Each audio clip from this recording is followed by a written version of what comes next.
FX welcomes you to the following presentation of the XFL.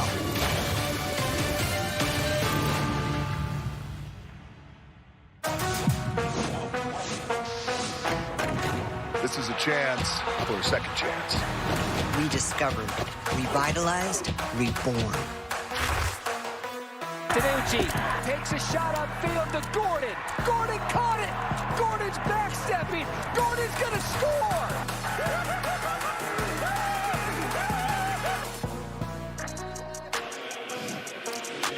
Fourth down magic, propelling Seattle to its first win of the season and putting the XFL on notice. The Sea Dragons are going to be a problem. Tonight, that problem is in the hands of the San Antonio Brahmas. Two teams at 1-2 going into week number 4. The Seattle offense, it's legit. Ben DiNucci leads the league in all major passing categories. And he's got the most prolific receiving duo to play a little catch with, Jacour Pearson and Josh Gordon. Standouts. How will Hines Ward slow down Seattle? We're about to find out.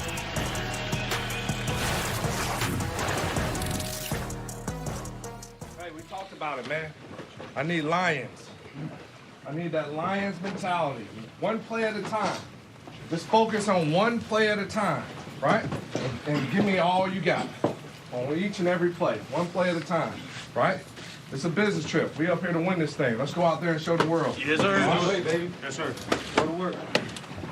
Win on 3. 1, 2, 3. Win. Let's go. Let's go.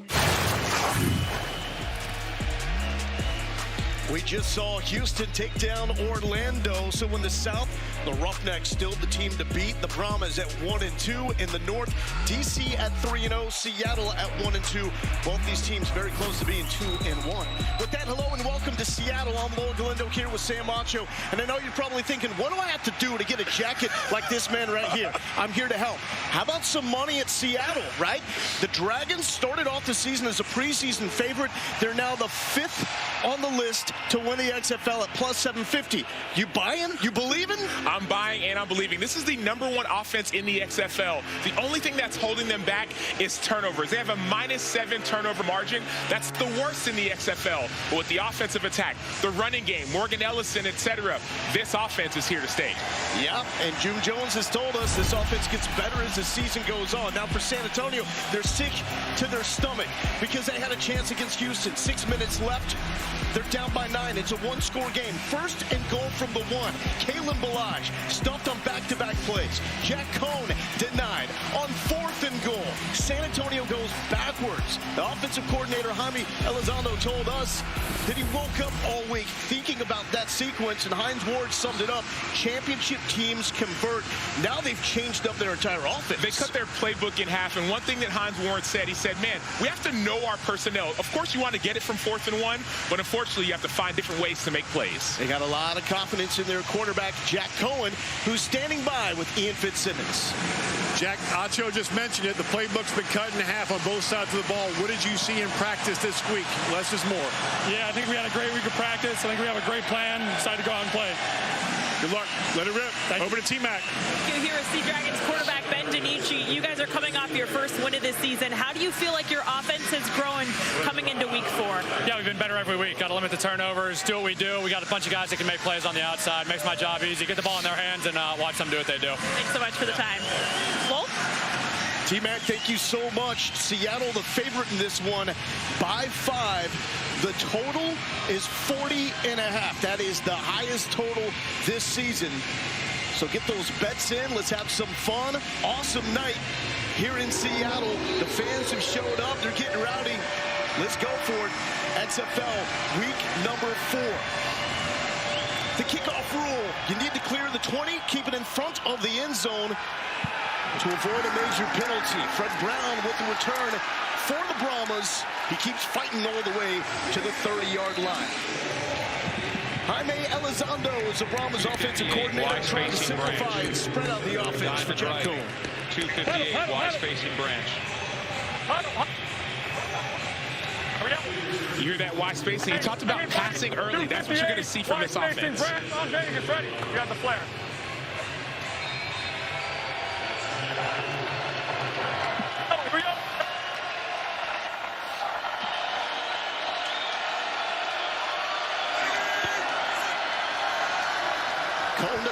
first down over the middle to his go-to target, Alize Mack, who leads the team with 10 catches. Left. There's number 11. Trey left. Good gorilla bib, stitch, X Pepsi. Trey left. Good gorilla bib, stitch, X Pepsi. Good gorilla bib. Hey, come get it. Go run that. You'll hear gorilla. You'll hear gazelle. These are inside runs. Looks like there's a pass off of this one. Play action. Out of the reach of Travis Tobin. Okay, here we go. Let's go nickel. We got Trey left, alert yip, bad gorilla box. Trey left, alert yip, bad gorilla box. So you hear that gorilla word. That's that inside zone that you're hearing. San Antonio with Kalen Balaj at 237 pounds, but they struggled in short yardage situations running the ball against Houston. Cohen will keep, and Cohen is dropped for a loss by Jordan Evans. Welcome back, the captain of the Seattle defense. Jordan Evans, he's been out these last 2 games, but he's back now. His inside linebacker coach, Coach Fly, said, man, this dude is a beast. 28 years old, played in the NFL. He knows how to win, been injured, but his team is so glad to have him back on the roster. A quick 3 and out by the Seattle defense. Their head coach, Jim Haslett, his DNA, the defense. Brad Wing out of LSU, the most experience on NFL rosters on this San Antonio team, gets it to Kelvin McKnight. McKnight trying to reverse fields, hit by a bevy of Brahmas. And Seattle will take over inside the 15. The Sea Dragons lead the league in yards per game. Their offensive coordinator, June Jones, and quarterback Ben DiNucci are starting to cook. Here we go. Let's go. Hung the trips left, flip 50, dog, G-slant on 2, ready.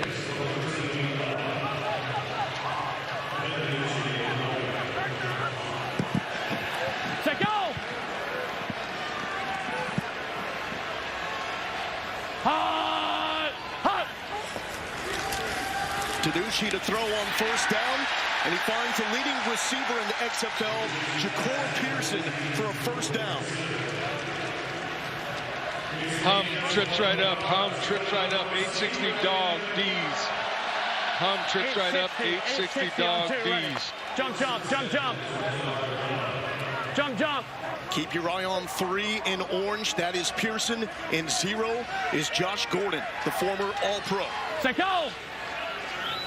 Hot! DiNucci, the former Cowboys quarterback, to Blake Jackson, who, oh, by the way, gets lost with Pearson and Gordon. He's now got 19 catches, second most catches in the XFL. Right. And there is Jim Haslett. Hey, Wes. Here we go. Tampa lock on 2, ready. All right, man. Former Rookie of the Year as a linebacker for the Buffalo Bills. Set, go! Fantastic head coach of the New Orleans Saints. Hot! Morgan Ellison coming off the only 100-yard rushing game in the XFL this season. Good to see him back and healthy, Sam. He went down awkwardly in the 4th quarter of that win. He had over 100 rushing yards last week. People look at this offense, the run and shoot offense, say it's a passing offense, but their backs. Morgan Ellison has more rushing yards than any other back in the XFL. 80 on 2, ready. Small school star out of southeastern Louisiana.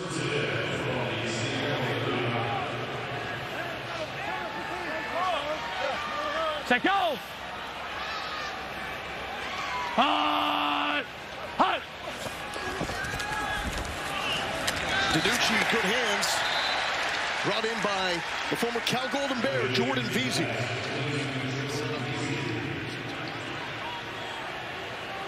Trips left. Denver stare. Lightning. Trips left. Denver stare. Lightning. Here we go. Denver stare on 2, ready.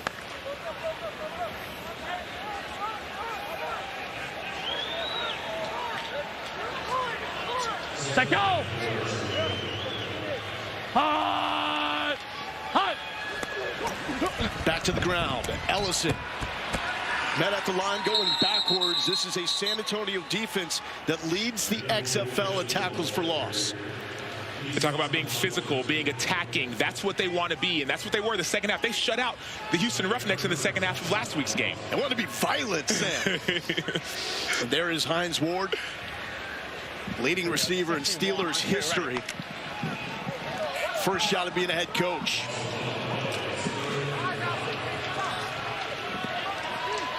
Here we go.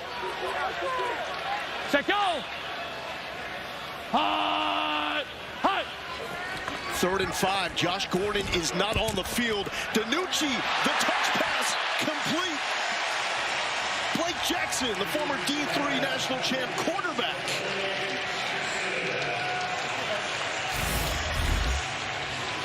So Blake Jackson, he's on the outside, lined up as outside receiver. He has outside leverage the entire time. So this outside breaking route is like pitch and catch for quarterback Ben DiNucci, and now wide receiver Blake Reno Jackson. to Z. Hey, spread left. 51 slow. Reno to Z on 2. Ready. Block track. Block track. TJ, this way. Left. Come on. Here we go. Here we go. Here we go. Set, go! Hot! Hot! Gordon again on the sideline for Seattle. Dumped down to TJ Hammonds. Hammonds showing some electricity in the first down before he's brought down by Jordan Williams. Hammonds has had to play receiver and running back just like he did at Arkansas. He's 5'2". Trips right half. Bucks lock, wide bubble. Bucks lock, wide bubble. So in this offense, it almost doesn't matter who's lined up where. You see Ja'Cour Pearson lined up at the number 3 receiver. That's the wide spot. You're going to see that bubble towards that side. Yep. Hot! Hot! DiNucci in rhythm. He's 5 for 5, goes back to the ground. And that's Hammonds with positive yards on first down.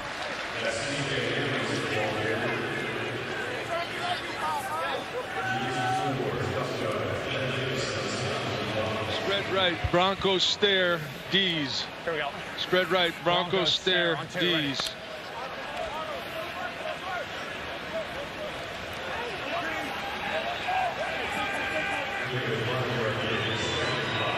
Set, go! Hot! Hot! Ellison with the carry, stiff arm, and stood up by Drew Beasley. Former Michigan State standout. Marble Mike 0H. Marble Mike 0H.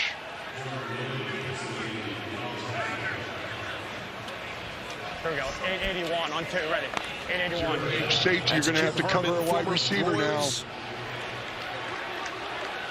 Former Broyles Award winner as the defensive coordinator for the Michigan Wolverines. Josh Gordon checks in. He's at the bottom of your screen. DiNucci looking his way. Crossing route.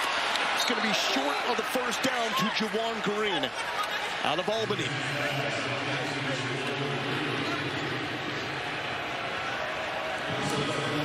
See Cam Kelly, the 6'5", 205-pound defensive back, making that outstanding tackle. They love to play off, but he drives on routes excellently. And what did June Jones tell us coming into this game? He thinks he has thrown more touchdown passes on 4th down than anyone in the history of football.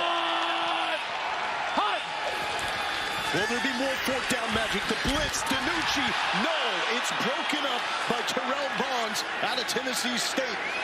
San Antonio holds and gets the football back.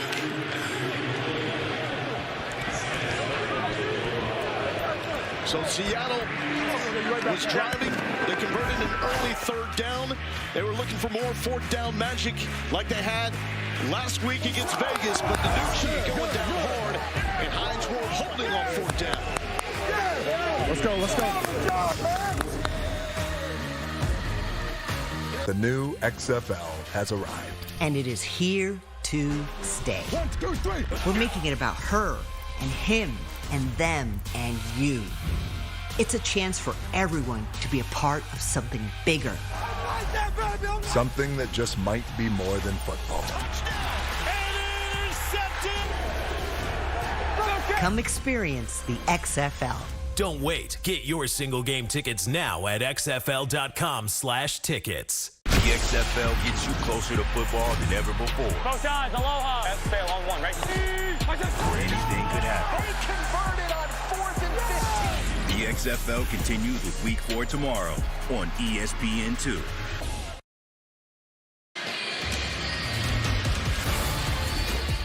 The XFL is brought to you by Progressive, the right call to protect your home and car.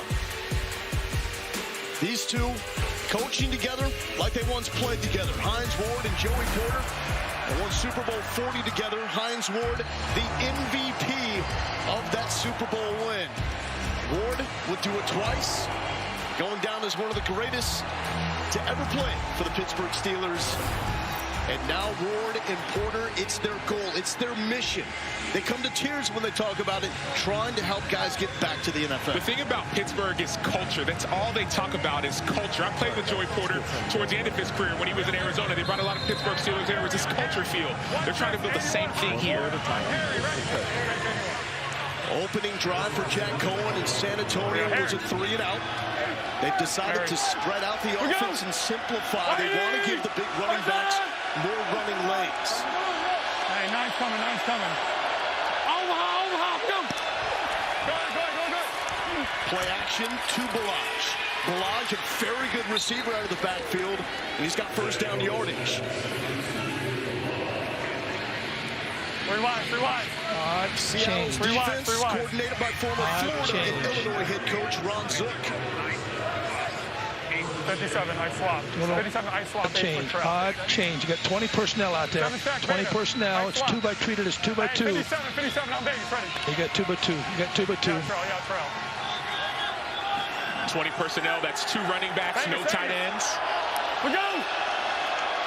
Hey, takes two. Odd is a 3-man front. Cone with the strike to Balaj, and Balaj put back-to-back receptions. It's a man there with 52 career games in the NFL. Fitz. Yeah, Lo, I was talking to Tom Telesco, Chargers general manager, and he had Balaj for a year, and he said, look, for a big guy, his pass receiving skills are exceptional. And goal line, straight line, short yardage, he is an NFL-type back. You just have to block it up for him. He can't make a lot of guys miss. And a 75-yard touchdown with the Miami Dolphins. 2nd and 1, Cone, speed option to Hilliman. And Jonathan Hilliman will have the first down. Another guy in this San Antonio backfield with NFL experience with the New York Giants. 6'1". Why not? Good ground ball book on Nicky, ready. Hey, good stallion. You're good. So the clock will run even on out-of-bound plays up until the 2-minute warning. That's why we're getting late here in the first quarter as Balaj has the carry. And no points on the board with the total being 40.5. 65 Kodak. The highest Trey in the left, XFL. 65 Kodak. 65 Kodak. Deuce, Knoxville. Deuce, Knoxville. Deuce, Knoxville. Deuce, Knoxville.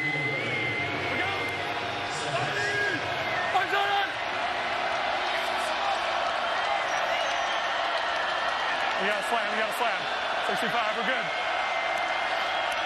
Omaha, we go. Seattle crowd starting to get loud. The pressure by Clarence Hicks. Low throw, but brought in by Fred Brown out of Mississippi State. Fred Brown, he's an undrafted free agent from the Colts in 2017. Deep in route.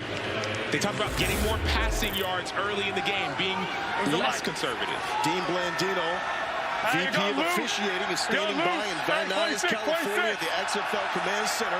They review everything. Each team also has one challenge. That's what the red dash means at the bottom of the scoreboard.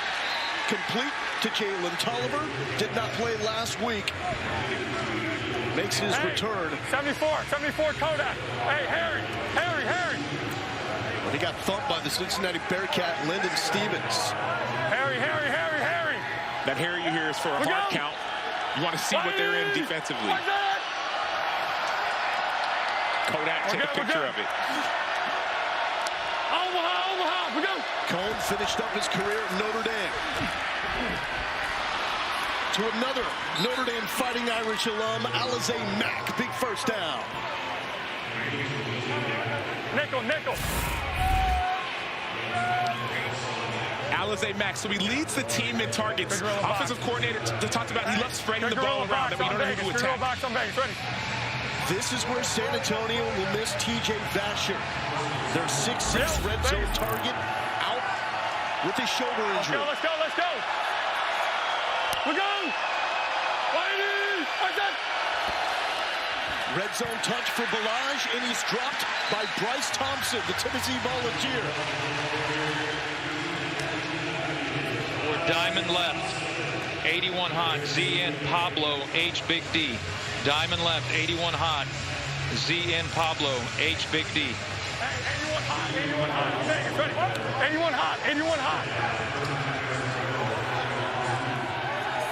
Hey, if 8 comes, just look. We out. Vegas. A lot of shuffling on the offensive line for San Antonio this season. Going into game number 4. Cone, pressure, gets it off to Balaj.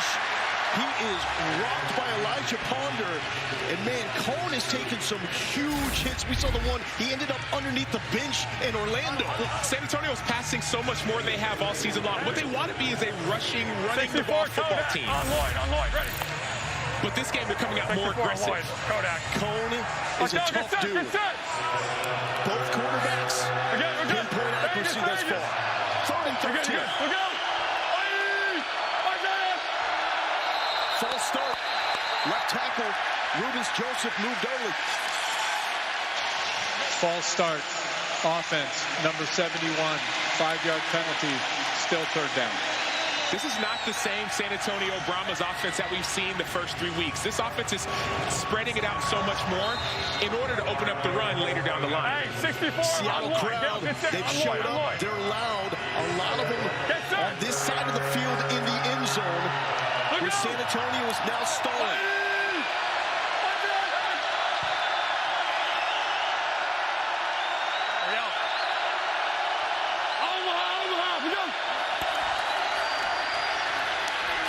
Cone over the middle, complete to the 20-yard line. It's Jalen Tolliver, but it's well short, and it's Parker Romo time out of Virginia Tech.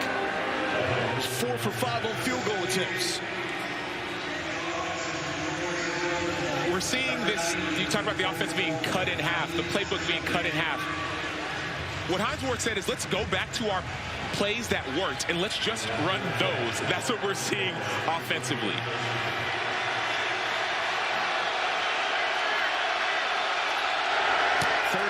Attempt for Romo, and San Antonio strikes first.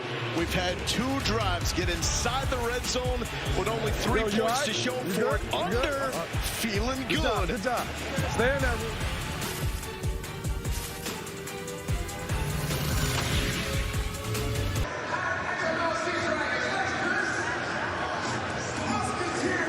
23 seconds to go in the first quarter. San Antonio leads Seattle 3-zip here. And when you talk about wagering and when it comes to the XFL, I'm going to back up a little bit away from the San Antonio bench because I like all the favorites this weekend.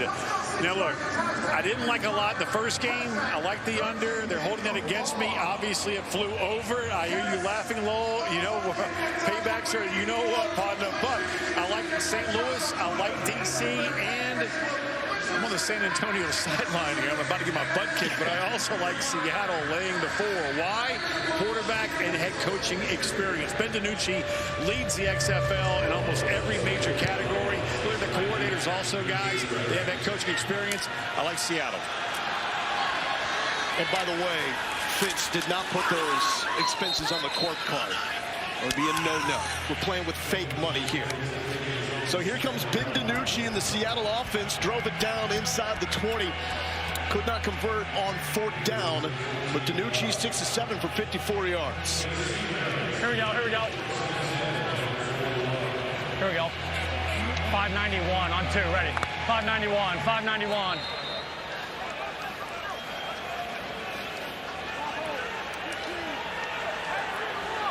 Set, go!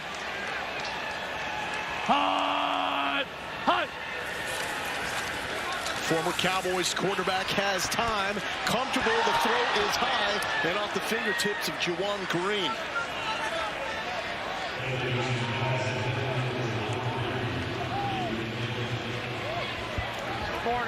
Quarter. Hum to trio left, 60 Georgia special, wide bubble, Z-dig. Hum That to will tree take left, us to the 61 end Georgia of the first special. quarter. 3-0 Brahmas with the lead.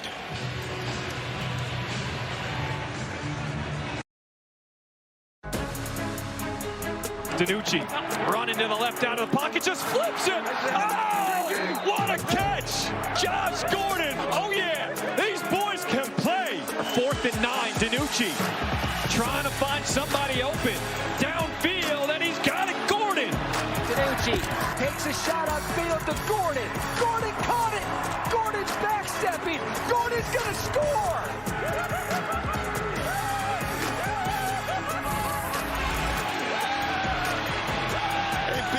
She was just kidding. After that, he tweeted, "Did we just become best friends?" Yes, stepbrothers, best friends. DiNucci and Josh Gordon. It was awesome. We even heard the play call. 860 dog with streak on backside from June Jones. The streak on the backside was Josh Gordon. Hot! Hot! DiNucci nearly picked.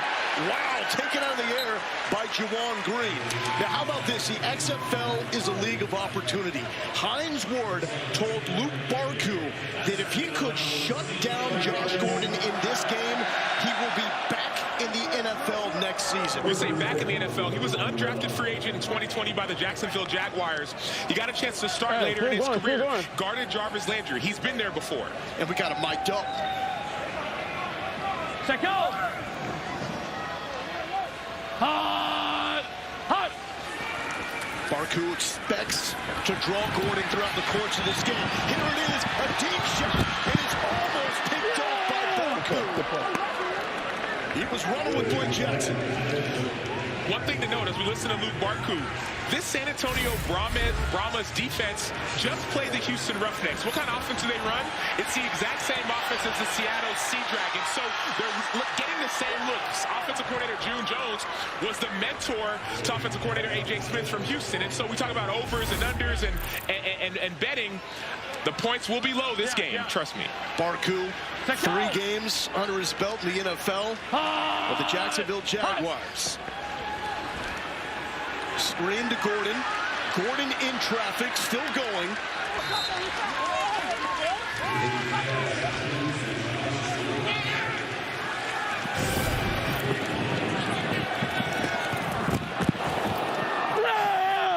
Good play. In 2019, he led America with 9 picks at San Diego State. He almost had one there. Well, he's a former receiver, so he wanted that. The ball is his in his mind when it's in the air. 3rd and 3. Set, go! Hot! Hot! DiNucci so comfortable in the pocket, but that's just off the mark again for Juwan Green. So it's going to bring up a 4th and short. Hey, Acho, points will be low in this game. Trust me. Where was that intel last night at dinner over calamari, brother? Well, I was down on the field before, and I was talking to some of the coaches. And I was reminded by Coach Fly that, oh, yeah, they got a game coming up. But I remembered, man, San Antonio has played this exact same offense. And, oh, by the way, they shut them down in the second half of last week's game. So basically, you're backing off the over here. I get it. So the punt needs to stay out of the end zone, or you give it to the offense at the 35. And this is Therese Robertson, dancing to the 30-yard line. Good return. 3-0 after DiNucci in Seattle stall again.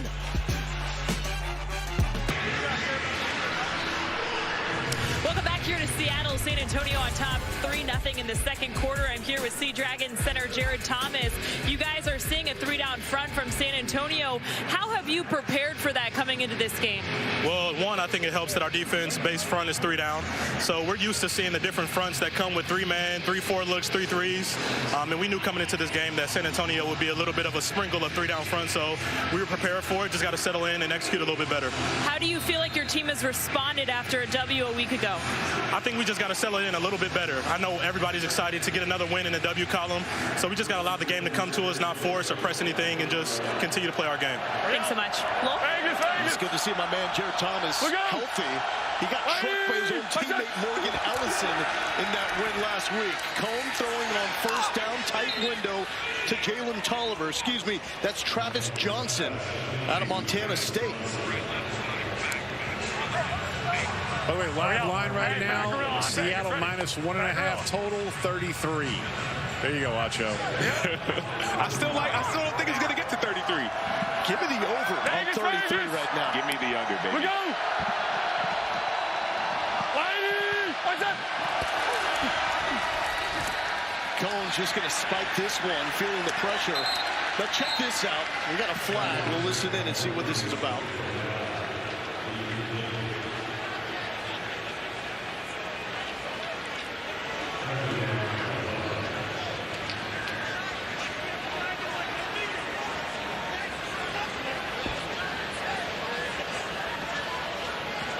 He was behind the line.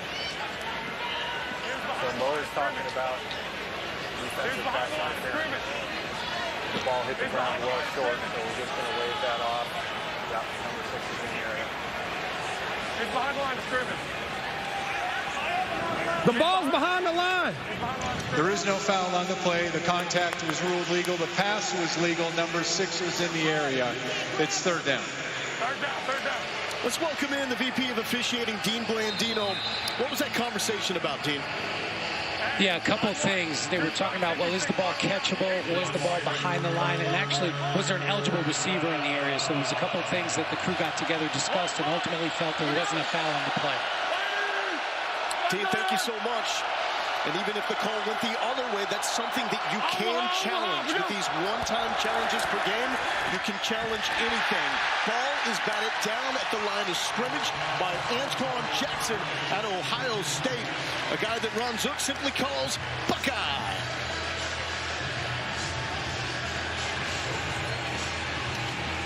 And that will bring out the punt team for San Antonio. Brad Wayne with the second punt of the night.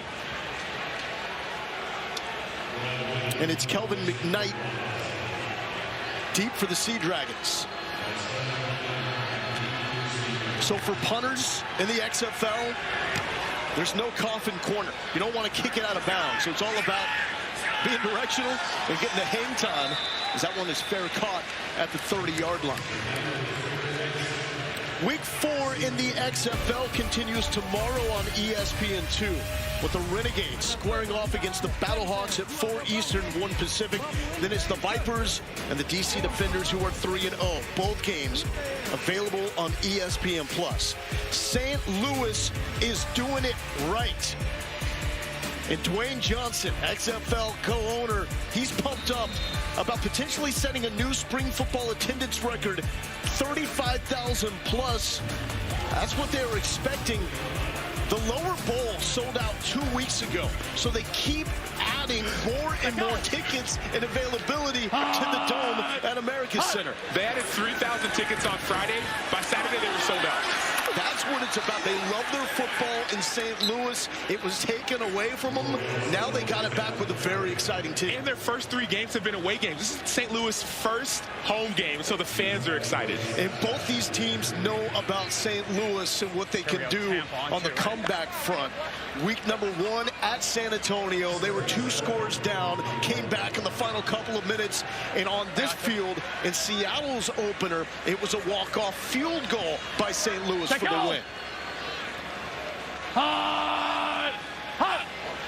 Second and 7 for DiNucci. Here's Pearson, full head of steam, makes a man miss, and that is a swing and miss by number 8, Cameron Kelly. Now the XFL standings is getting good. So the Brahmas and Sea Dragons at 1 and 2. Both of them feel like we should have beaten St. Louis to put them at 2 and 1. Who's the team to beat, though. Houston's 4-0 now. Houston's definitely the team to beat, I think, in all of the XFL. The complement of the guys on the defense and that prolific offense will make them so special. Houston had second to longest odds to open up the season. Now they're the favorite, as that is a strike to Jawan Green. His longest reception of the season. It was previously 22 yards. You see the zone concept here. You got to play deep to short. That's a perfectly placed ball by Bendinucci. One of the reasons I talk about playing the under in this is that as a defense, you get more comfortable week after week after week. And so you give up that play, but you say, you know what? I've seen that before. I won't give it up again. Yeah, play the under with the total, though. The Seattle offense can get going quick.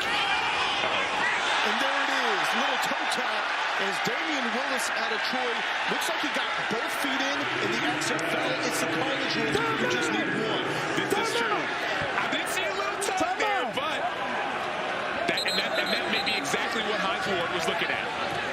Well, we have a first challenge in the night. I want to challenge that. Bingo. Push off. I find it interesting how a receiver, the former receiver, push off. Challenge. Yep. Now, you can't do this in the NFL. San Antonio is challenging the ruling on the field of no pass interference. That's the best plays look. under review. I've got...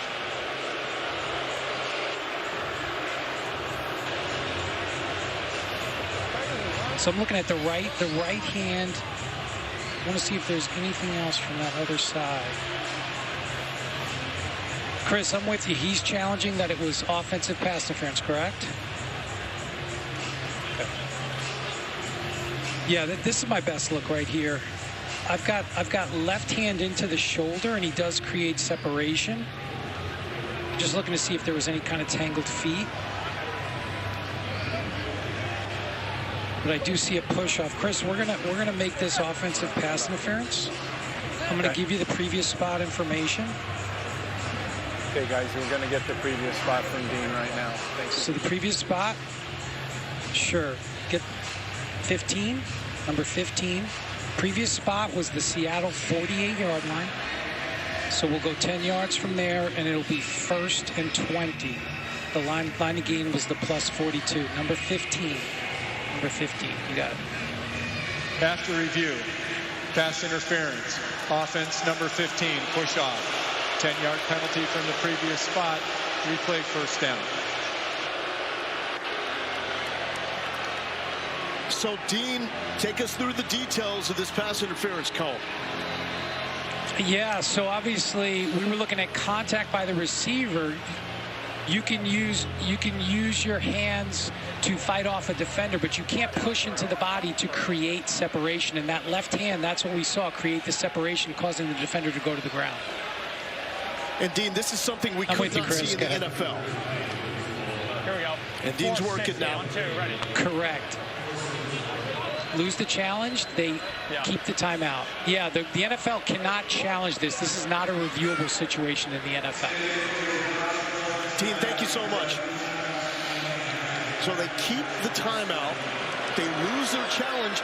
This is now back-to-back weeks that Hines Ward has had a PI call overturned. They were called for defensive pass interference in the end zone last week. He challenged that successfully as well. He understands momentum. One thing that Hines Ward gets is that in games like this, you don't have to save a challenge for later. Your team is leading. You're still in the game. You're slowing down a prolific offense. Challenge them now. Get them in backup situations, which offenses like these don't like to do, and you win. And that's Ryan Lewis back home.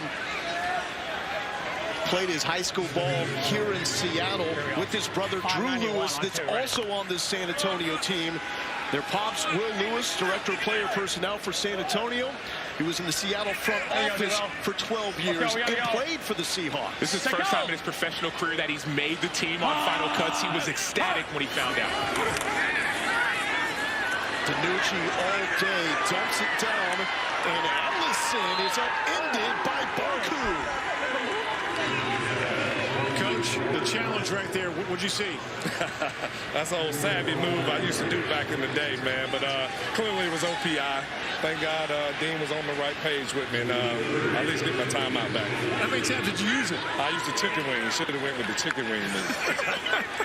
Well, It what he means by that chicken wing, don't extend your arm. Just use your elbow a little bit. Make it more savvy to be able to not get called.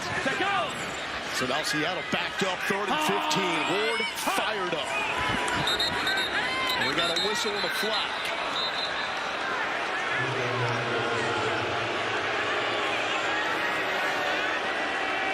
False start.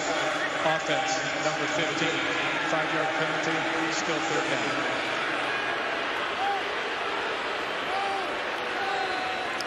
If you watch this defense play, the St. Louis Brahmas defense, Trips like Cowboys. If you watch them play the second half of last week's game against Houston, you would say, man, this is the best, one of the best, if not the best defense in the XFL. Can they put it together for 4 quarters? We've seen it for 1.5. Let's see what they finish like. And if you took the over, that time ticks away. You're looking for the 2-minute warning, something to stop this clock, because this is not good for you. Ellison, the short carry. It's a punt situation for Seattle. I'm just telling you right now, there's no chance for the over. What? You're saying no chance? No chance. Fitz, there's got to be a chance. You got to believe a little bit. Low. But Sam, you were right with Hines Ward, and that challenge completely turned around momentum. Football is a game of momentum, and that's what you have to understand.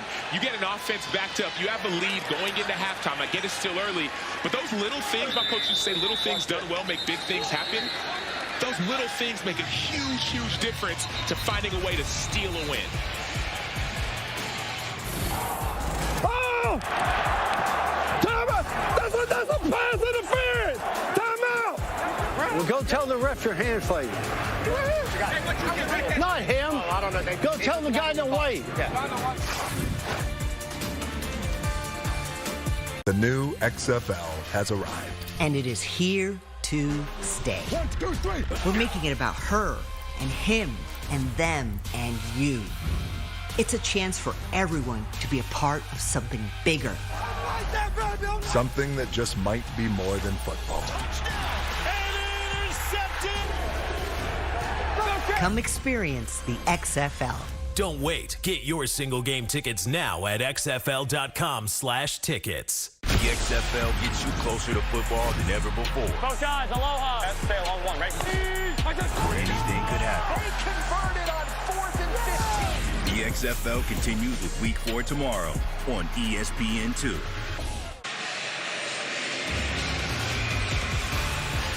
Taking a look at the Seattle Great Wheel located on Pier 57 in beautiful downtown Seattle. Opened up in 2012. This thing is covered in over 500,000 LED lights. It's the largest observation wheel on the West Coast, standing 60 meters tall. You guys gave me a hard time. I didn't know this was here in Seattle, but up until a couple weeks ago when we came here for a game, the last time I was here, I was watching Jay Buhner in the Kingdom. So it's been a minute since I've been to the amazing city of Seattle, Washington. Orlando here with Sam Acho, Ian Fitzsimmons, and Taylor McGregor on the sidelines. Jack Cohn throwing the football a lot more, and a new, more wide-open approach for the San Antonio offense after scuffling a week ago in a loss against Houston. 2-back formation. Jaquez Patrick with a little leap and brought down by Terrell Bond. Thanks so much. June Jones, what are you seeing from them on defense that makes it hard for you guys to get into a rhythm? Well, it's not really hard. We missed a couple throws and missed a couple reads. They're not doing anything that we haven't seen. What did you just tell your quarterback, Ben DiNucci?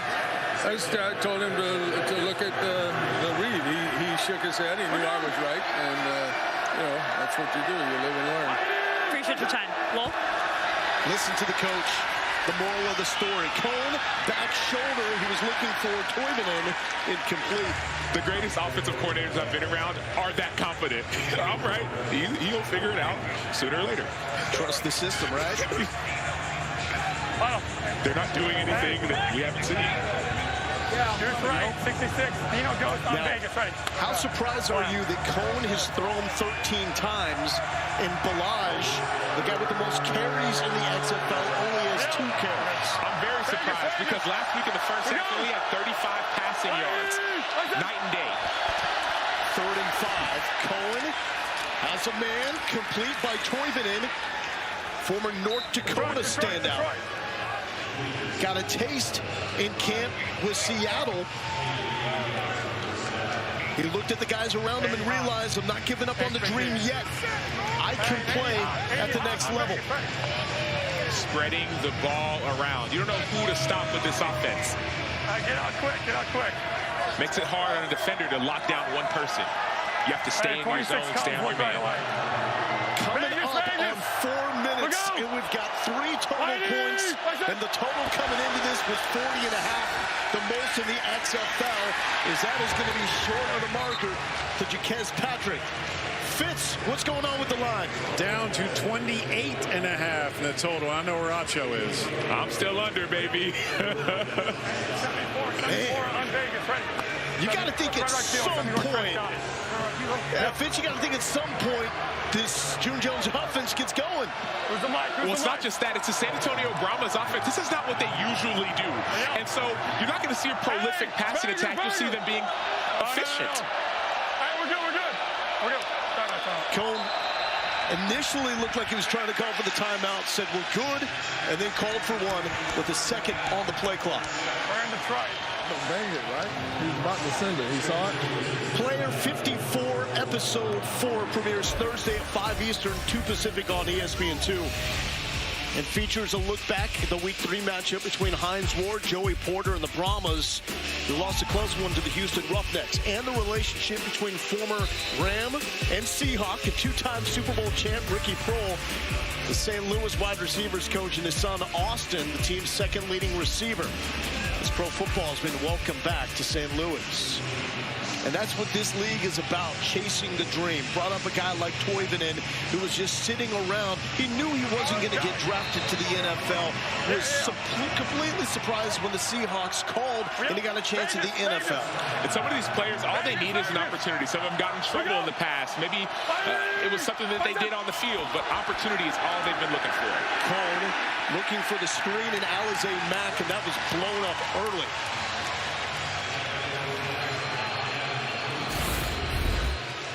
So you had a screen set up, but sometimes when you get pressure on the quarterback, it messes up that timing of the screen. That hitch, and obviously you see Sharif Miller with the tip. That hitch messes up the timing. As a defender, just go, go, go, and you can change everything, being aggressive. Sharif Miller out of Penn State, 2-time All-Big Ten selection. One NFL game in his career with the Eagles in 2019. Seattle fans get loud, and that's going to be a delay of game. Delay of game. Offense. 5-yard penalty. Still 3rd down. Sam can't have it. You can't. And I was talking to their outside linebacker coach before the game. You got to be looking at that clock. I said you got to make sure you check the clock too before down.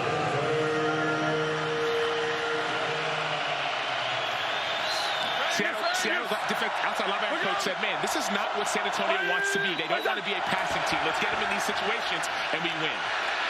Cone is just going to spike this one. Was trying to find Patrick on the crossing route.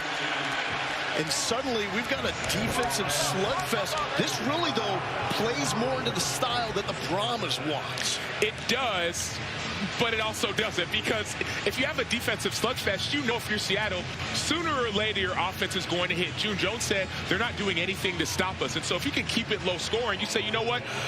After halftime, make our adjustments, and then we'll start getting our points up. Yeah, if I'm San Antonio, though, I'm looking at saying we're holding the highest gaining offense in the XFL to 0 points. We got them shut out right now. Return going backwards is Kelvin McKnight. 2-minute warning time. Under. Woo! You're feeling great.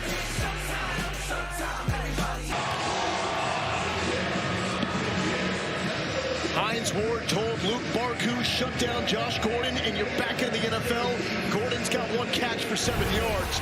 Let's get to the game flow, brought to you by Progressive.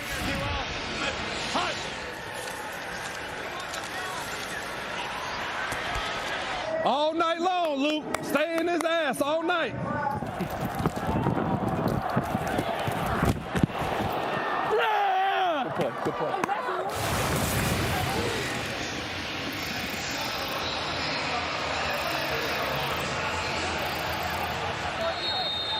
Sam, how about that? 1 catch, 7 yards for Gordon. Barku drew that assignment. He's been excited about this matchup. He said he's been watching film on Josh Gordon in this offense. I know exactly what to expect. DiNucci back to work with 1:51 left. He's hit as he throws. Wide open receiver. That's Blake Jackson over the middle. Jackson still up, still scampering. Was he touched? They're going to signal touchdown. I've got him down. I've got him down. Chris, we've got a touch, so we're going to come back. You can make the announcement. We're coming back. I've got him down by contact at the Seattle 45-yard line. It'll be 1st and 10 there. Add it on, so you'll tack that on. Correct. Okay. Yep. The play has been reviewed. The runner was down at the 45-yard line. Personal foul, roughing the passer, defense number 42. The 15-yard penalty will be added to the end of the play. Automatic 1st down. So it is NFL rules, down by contact.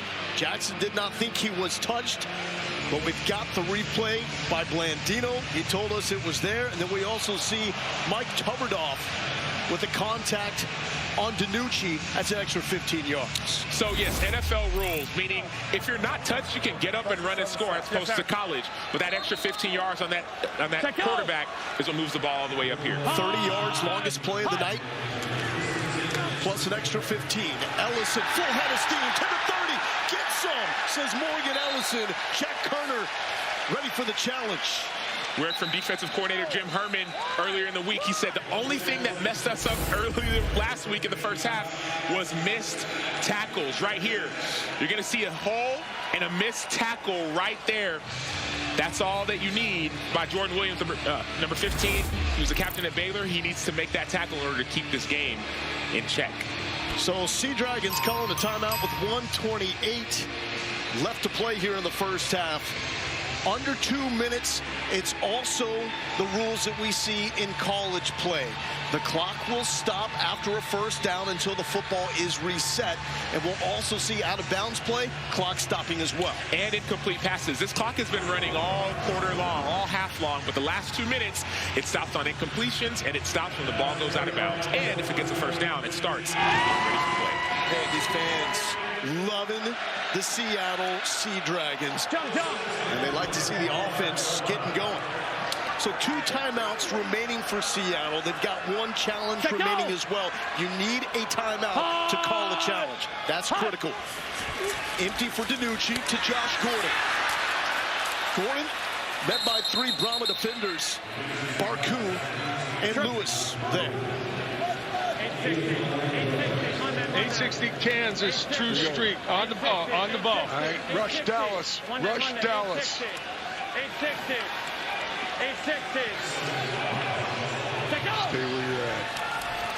Under a minute, DiNucci staring down Gordon. Just out of Gordon's reach. And Barku saying, nuh-uh. Putting the short sword in the sheath. The only minor disadvantage Luke Barku may have is his size. He's 174. So he said, if I could just stay in phase, stay in position, keep my body in the right position, not to be outsized by Josh Gordon, 6'4", 217, I'll be A-okay. Hey, this is a battle right here between 2 guys that have tasted it and are trying to get back to the NFL.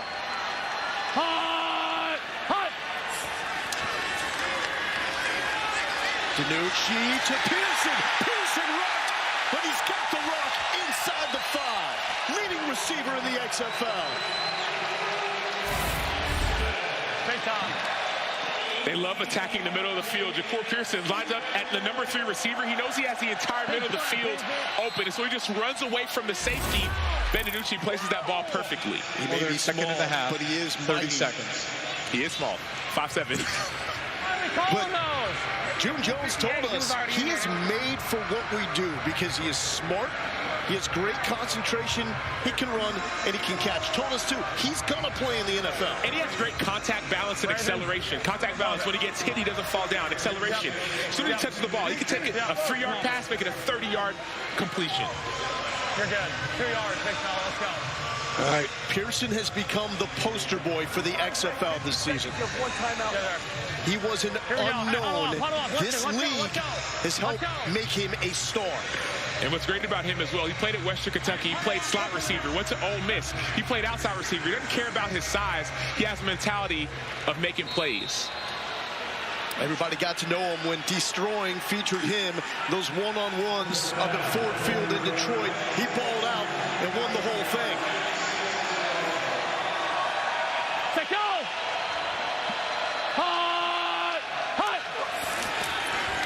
Allison with the carry. Stuffed, going backwards. It is Jordan Williams out of Baylor with a TFL. Keep in mind, this is a San Antonio defense playing without their top playmaker, Delonte Scott. And one thing I love, Jordan Williams, he shoots the gap. He was a captain at Baylor. He knows what it takes in critical situations. Remember Baylor in the Big 12 championship game a few years ago? They had that huge critical stop. He knows how to win. And when you shoot that gap, you have to make that tackle. He did not miss. He's a guy that picked off Jalen Hurts in the Big 12 title game. Go, go, go, go. And man, the total 40.5 coming into this, the highest total in the XFL this season. I was feeling the over. Right now, even I'm having my doubts. But this is critical. This last 2 minutes of this half, this drive right here, if it's going to be a 3-point swing. 880 on 2, ready. Or a 7-point touchdown.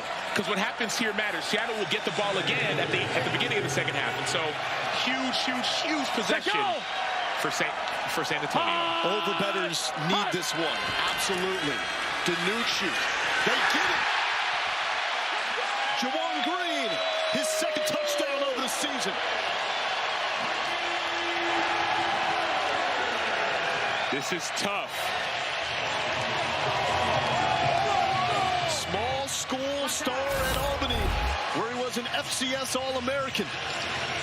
It's so hard because you have inside leverage. You want to force the quarterback to make a harder throw, which is outside. But when you're down in the red zone, you have to play that more head up. And so, great play design. You heard it from their offensive coordinator, June Jones. We ain't seen nothing new. Extra points. Forget about the kick. We don't do that in the XFL.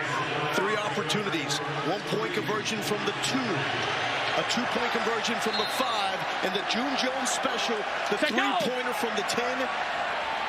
Seattle exclusively goes for 3-pointers. They're 2 for 8 on the year. DiNucci has great legs. Buying time across the body. Pearson, no! Broken up by Barku.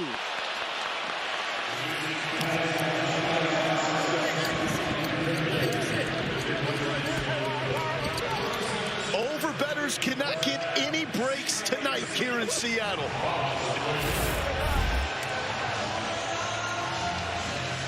I think Jim Herman's still frustrated. You saw him shaking his head.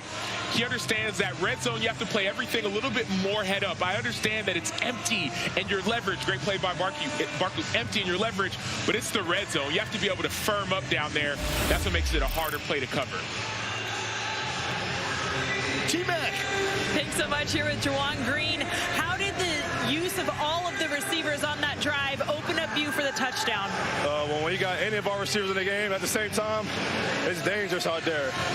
They have the defense second-guessing themselves. If they want to play man or zone, it doesn't matter. We got the guys to win on any down, any coverage look. Your quarterback, Ben DiNucci, passing 1,000 yards of passing this season. What have you seen from him all year? In my eyes, he's the best quarterback in this league in my eyes. Like, I don't see through nobody else's eyes, but I can give you my opinion, and that's what I believe. He works hard day in, day out. First one on the field of practice, last one to lead the field. So he's just showing what he's doing, God-given. Thank you. Wolf? Fred Brown from a foot inside the goal line. Brandon Silvers, meanwhile, in Houston, watching the broadcast going, okay, I got something to say about that. And my record will show that. My receivers might have different eyes. And give Juwan Green some props, because going back to last week, he's the man that ran traffic for Josh Gordon on that 65-yard game winner. He was tossing people to the ground. He was almost celebrating while Josh Gordon was 15 yards away from the end zone. 33 seconds, 2 timeouts for the Brahmas.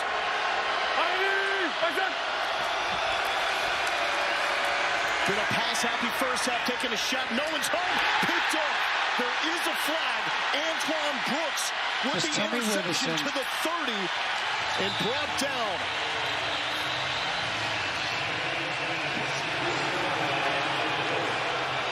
Number 1. He's got pass interference, number 1.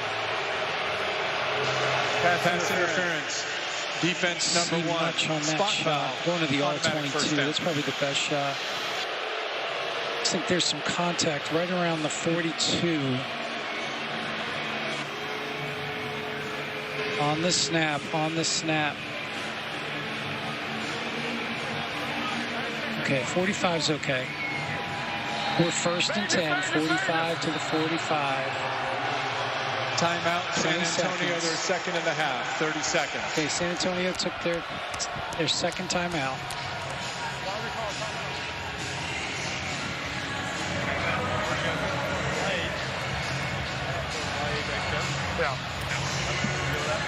Dean, what did you see on that call? Yeah, you know, we were looking for an ISO on the receiver and the defender. There was some contact right around the 43, 44-yard line. That's what the official saw. The ball was in the air. I did see the receiver kind of stumble due to the contact. It was tough to tell exactly what happened with that all-22 look. It's right there. That's where the contact occurred. And, Dean, you can overturn a call like that within 2 minutes, correct? In the last 5 minutes of the 4th quarter. Other than that, that would have to be a coach's challenge. Thank you, Dean. Cone flushed. He wants to show the NFL that he's got a lot more wheels than he's given credit for. That's a nice scramble.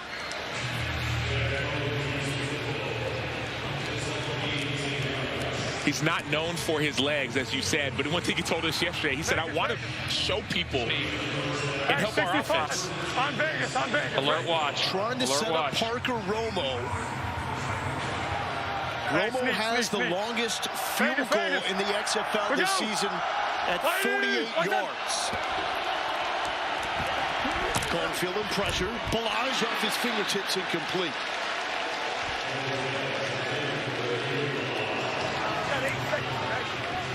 All right, here we go. Double right. Double right. 66. Toga Snow. 60, 66. Hey, Dallas. No. That is Jaime Elizondo.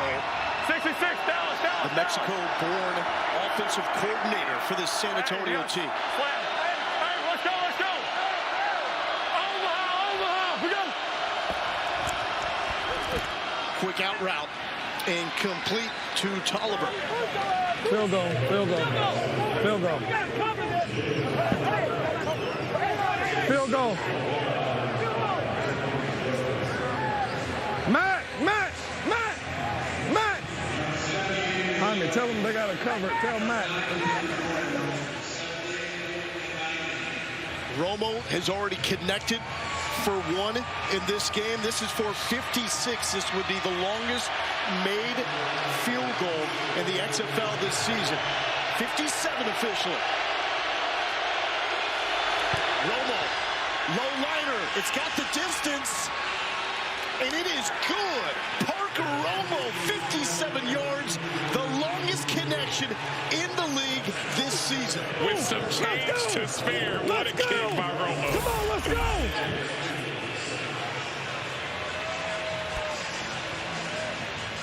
Parker Romo did his college kicking at Virginia Tech.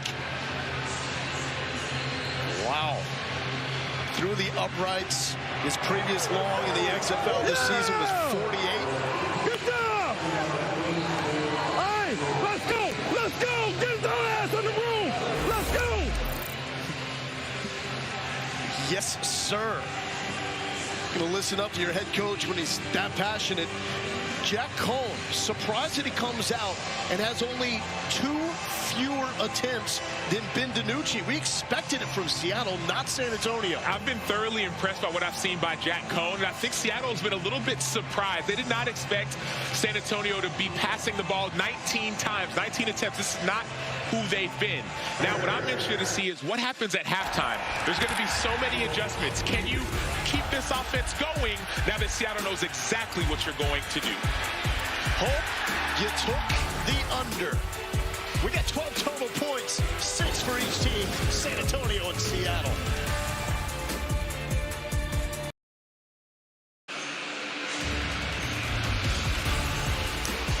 These amazing folks here in Seattle, Washington absolutely love their football. Hope they like their defense because there's been a lot of that dominating the first half with Seattle and San Antonio. Both teams 1-2 on the year. Seattle was able to get a touchdown late in the first half, but with 37 seconds left, San Antonio was able to set up this Parker Romo 57-yard field goal to tie the game at 6 going into the break. Loa Galindo here with Sam Ancho. It's wild to think, but this is the way the XFL works, where maybe the play of the game was a challenge call by Hines Ward. So it was a 3-0 San Antonio lead. Seattle with the big hookup to Damian Willis. It looks like it's a game-changing momentum play, but Ward with the challenge, and he's able to get an offensive PI call. And I love how quickly Hines Ward challenged that play. We had a game a few weeks ago where some of the coaches, Anthony Beck, said, man, I don't know if I want to use my challenge or not. Hines Ward said, no, this situation requires a challenge. We need to get Seattle's offense in a negative situation. And oh, by the way, if you start having momentum swing to their side, we may not be able to catch up. And so the play of the game, as you said earlier, has to be the challenge. Hey, that's a guy that's been in a lot of those battles, right, with hands between the wide receiver and the DB. He's done it now in 2 straight weeks. There was a defensive PI called in the end zone against his defense last week. He challenged that and was able to get it overturned. We also heard about the challenge from Hines Ward to Luke Barku, his standout cornerback. He challenged him coming into this game. If you can shut down Josh Gordon, you were going back to the NFL. Through one half of football, Gordon has 2 catches. Barku's getting it done. 2 catches and only 12 yards. Luke Barku, at least by Hines Ward estimation, he said he's pound for pound our best player. Now, he doesn't weigh the most, 174 pounds, but he's played in the NFL. He has this mentality, this almost like a killer instinct, a silent assassin. And so when you watch him line up, you watch him accept the challenge of guarding not only Josh Gordon, but anyone else that lines up against him. He knows he's the key to his team's victory. And being a head coach for Hines Ward, it's been an eye-opening experience. He was very candid with us when he first hired his staff. He let his coordinators have complete control over everything, but now he's taking that control back, more input with the play calling, and so far it's worked. We're tied up at 6. Here is Hines Ward. It's why they're winning. It's our moment now. It's our time, right? You guys have been busting your tails all training camp. This is the moment I was talking about.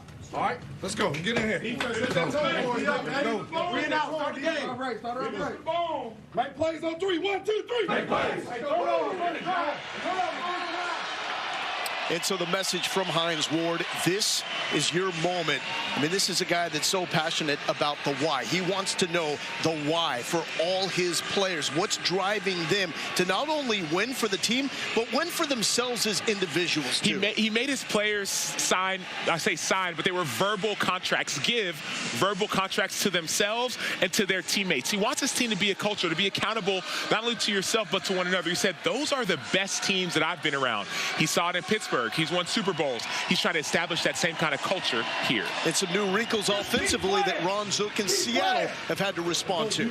I'm straight. Offense about to score. We about to lock their ass up. I'm straight. Let's go. Let's go.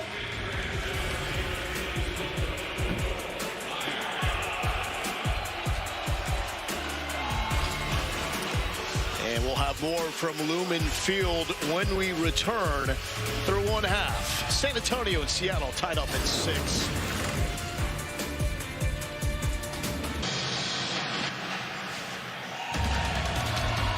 Well, we pumped up the offense coming into this game with Seattle and San Antonio, the highest total of the season at 40.5. We've got 12 total points, tied up at 6. Let's check out our first half stats, brought to you by Progressive. Sam. I've been impressed by the passing attack of the San Antonio Brahmas. 93 passing yards. Doesn't seem like a lot, but do not forget, last week, this offense only had 35 passing yards. And so, what I'm excited to see is what adjustments are made at halftime. We heard it from the coaches. Let's see what happens on the field. Yeah, let's go mic'd up. The best of all access for the first half. This game's coming down to one thing. Who's going to play harder? Oh! Time out! That's a pass interference! Time out! Well, go tell the ref your hand's flagrant. Not him. Go tell the guy to wait. You got no timeouts, so you can't take a sack. I got you. Okay, I know, but I'm just giving you the deal. All right. In the face! What down is it?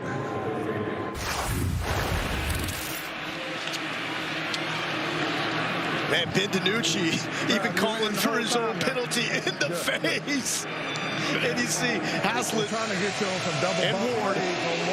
Haslett was actually the defensive coordinator for the Steelers in Hines Ward's first 2 seasons in the NFL. Seattle will start with the football. Teams line up at the 30 and 35. They cannot go until the ball is caught. And it is caught by Kelvin McKnight. Seattle with 1 touchdown drive. DiNucci with that shot over the middle. He got the 15 yards as well with the roughing call. Ellison leading it down inside the red zone. Shakur Pearson inside the 5. And then it was a touchdown toss to Green. Went for the 3-point conversion after that, as Seattle always does. However, they could not convert. On 2, ready. Let's go, let's go, let's go, let's go. DiNucci 16-21 for 148. XFL leader in all major passing categories. Ellison staying upright. A little jump cut and gets it to the 37-yard line.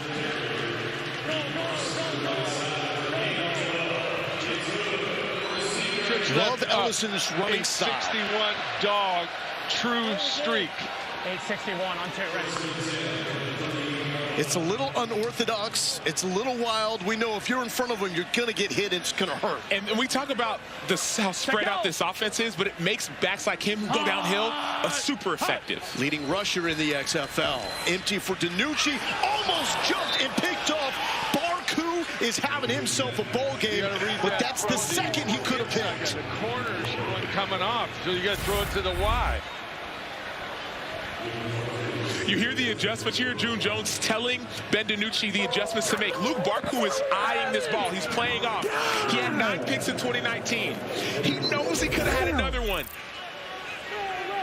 We saw the earlier game, Houston offensive coordinator A.J. Smith. He talks to all the offensive players, including the receivers. Jones does not have transmitters in his receivers' headsets. He wants them to be free. DiNucci with the scramble and will pick up a couple of yards.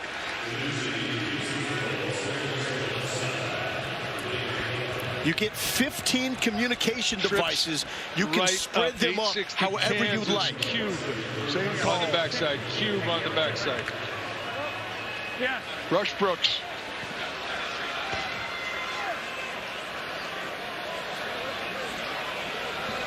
Set go. 3rd and 7.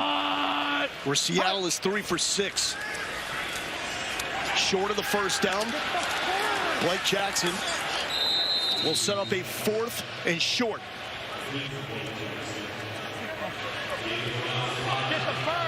And Seattle's going to punt it away as Cameron Nizelek is on to punt.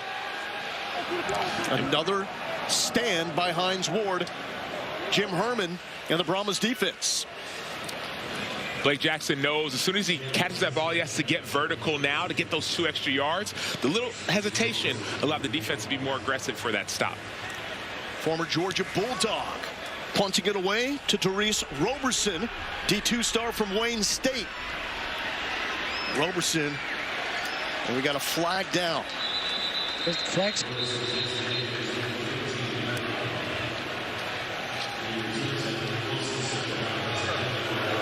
One. Number one. During the return, holding receiving team number one half the distance to the goal. It's 1st and 10. That will back up Jack Cohn and the San Antonio offense. Here's Hines Ward getting into it. Travis Johnson will be down for the game. Travis is out for the game. Rob, what happened? What happened to him? He said he can't go. Hurts.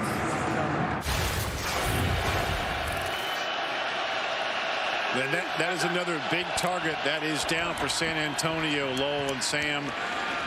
Travis Johnson, a 6'5" wideout, out with a back injury. TJ Vasher, the 6'6" wideout, did not travel with a shoulder injury. So those are the two. Throw it up and go get them, guys. We knew that San Antonio would spread it out. It was explained to us they would spread it out to set up their large running backs, Patrick and Balaj, to have more room to run. Balaj has 3 carries. Patrick has 1. Cohn's thrown it 19 times. He's going to throw it again on the run. Pursued by Sharif Miller.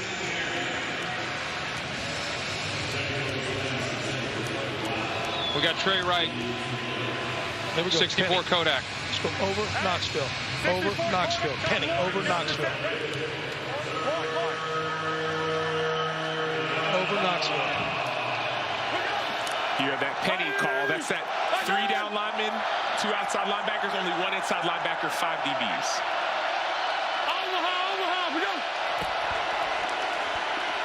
Cohn looking left. Good adjustment, and the catch made by Tovanen. Tovanen kept running. It's the 2nd time that we've seen that tonight. Was he down by contact? One thing you have to remember in this league, this is not college. When you're down, you have to be touched. So as soon as you hit that, Tovanen, get up and go, go, go. And a heads-up play there by Travis Tovanen. That was clear. San Antonio gets their largest reception of the year. This was a limited offense in terms of the big play. They came in with their longest pass of the year, just 24 yards. Longest run, 16 yards. And I wonder what they're going to get back to. Still be aggressive offensively? Or go back to who you used to be? 2 hole fake, 64 rocket, execute flare. Hey, 64 on Mickey, ready? 2 hole, 2 hole, 2 hole.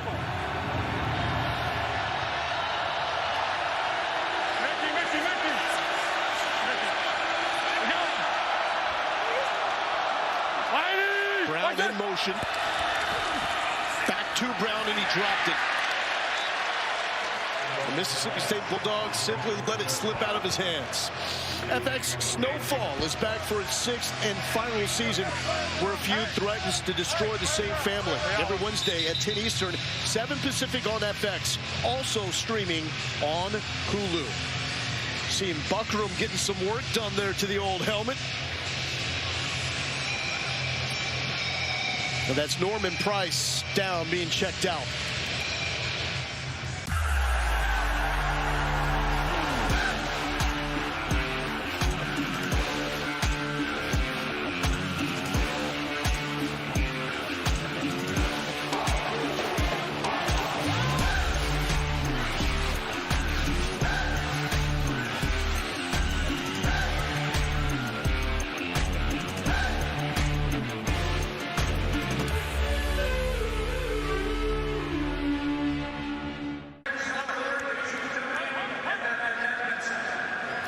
Welcome back here to Seattle, 6-6 in the 3rd quarter here with Seattle Sea Dragons quarterback Ben DiNucci. What was the biggest point of emphasis for your offense at halftime? We're moving the ball, playing well, shooting ourselves in the foot. We've had a few penalties. Got to stay on the field on 3rd down. So tie game at halftime, win the 2nd half, we'll win the game. What did that last drive in the 2nd quarter teach you about how to get into a rhythm against this defense? Yeah, 2-minute drill. We practice at the end of every practice. So that's something we've been practicing every day. Good to get in the end zone there. Appreciate it. Yeah, thank you. T-Mac, thank you. Critical 3rd and 7 as the Brahmas moving near midfield. Cone is dropped. Elijah Ponder, the Cincinnati Bearcat, first sack of the night. Here's why matchups matter. So Norman Price, 72, right tackle, just went down. Who went in? Malcolm Bunch. He was listed as a guard. Once his first play in, all of a sudden Ponder says, you know what? I'm going to shine. He's great with his hands. He keeps a great angle on the outside. Then he just does a side swipe. He uses 2 hands. We call it a side scissors to keep the offensive lineman from touching him. And he runs the hoop and gets the sack. Wayne with the punt. McKnight will field it at the 10. Little delay, hesitation, and then books it. Decent return, shy of the 25-yard line. Time for DiNucci to get back to work.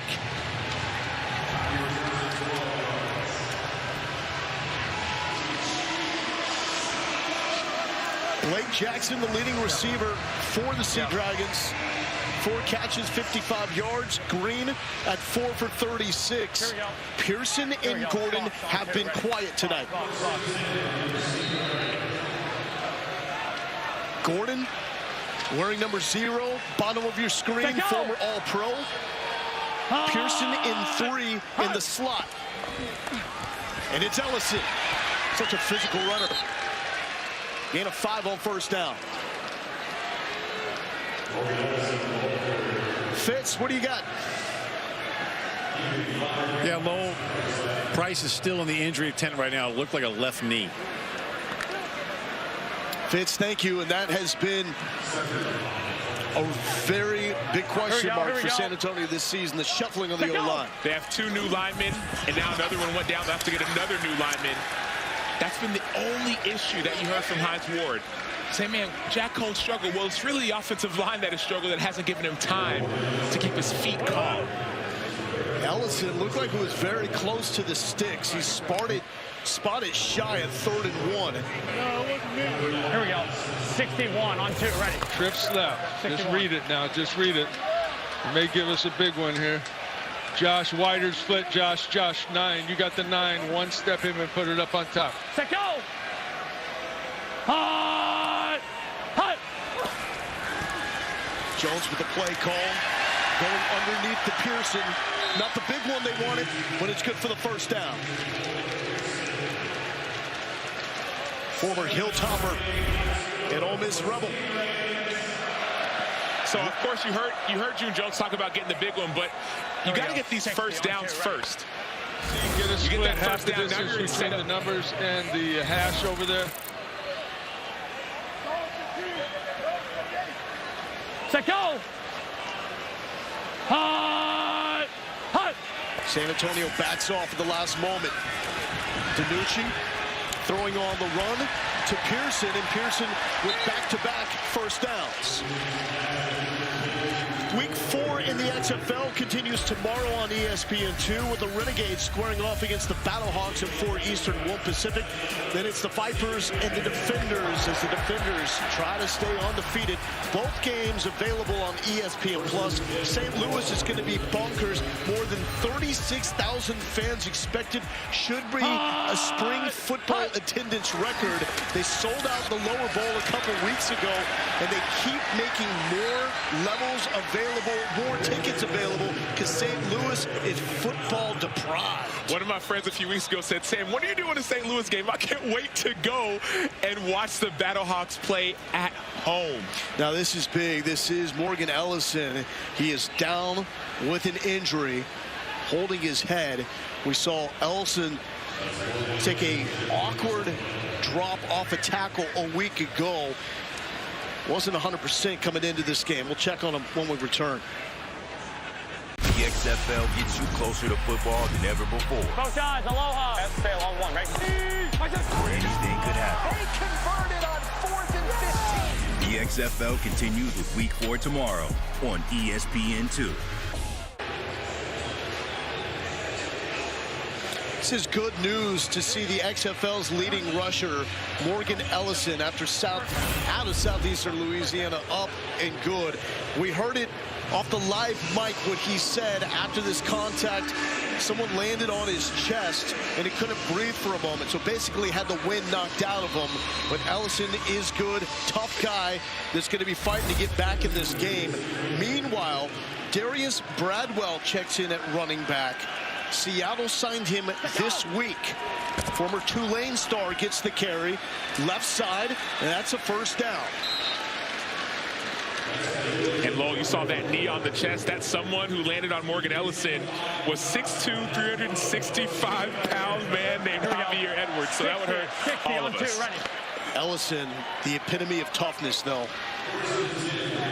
Took that awkward tackle last week in that comeback win against Vegas. He was a force, the only 100-yard rushing game in the XFL this season. DiNucci now in plus territory, little fade action. Barku does it again.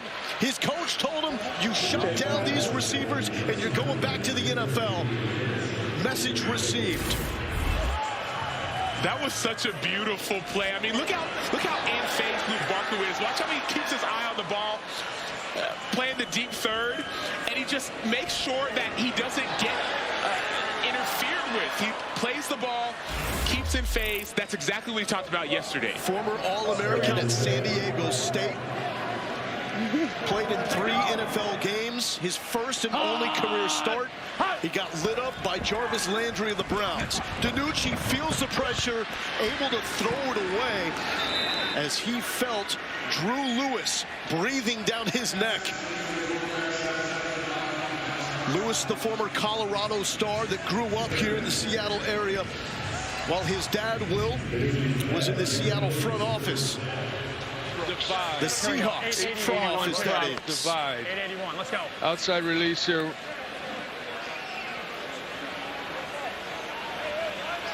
Set go! Hot! Hot! June Jones trying to dial up a winner on 3rd and long. DiNucci, awkward angle, incomplete to Josh Gordon. The former Baylor Bear with his 3rd catch of the night. It's been relatively quiet. You know, in football, they talk about don't bite the cheese. Luke Barku, he needs to play this deep to short. So what happens is there's a player in front of him. It's the cheese. You see him. And so instead of backing up, he steps 1 or 2 steps forward, and that has Josh Gordon open. All the way out, all the way out, all the way out. Ellison has checked back in to DiNucci's left. And Ellison with the delay. Shakes off one tackle, but cannot elude Drew Lewis. Pops is loving this. And so we talk about not, here's Bark right here. Talk about not biting the cheese. Like a mouse, it's like, oh, it's so close, number 4, I want to go get you. But no, you have to stay deep. It was 3rd and 10, and so don't worry about the 4-yard route. Worry about the one you can't see behind you. Lesson learned, I don't believe it'll happen again. Gordon makes a lot of guys look bad out there. 1,646 yards in 2013, 18th most in NFL history. Overthrown as DiNucci was trying to find Blake Jackson. But that tackle for loss, that's what the San Antonio defense does. They're 4th of the night. They lead the XFL in that category. Trips right up. 3rd and 14. 860 socks, Y bubble, X return. Trips right up. 860 socks, Y bubble, X return. So remember that Y position, that's Ja'Cour Pearson, bubble, X. You're going to see that return route. You're going to be essentially like a deep comeback by Josh Gordon. Jones, the run and shoot legend, and Pearson is wide open. Some shakes, but not getting past Terrell Bonds. 4th down, field goal unit is on. Dominic Eberle out of Utah State will try to give Seattle the lead. Eberle 3 for 4 in his NFL career with the Texans and Lions. This from 35.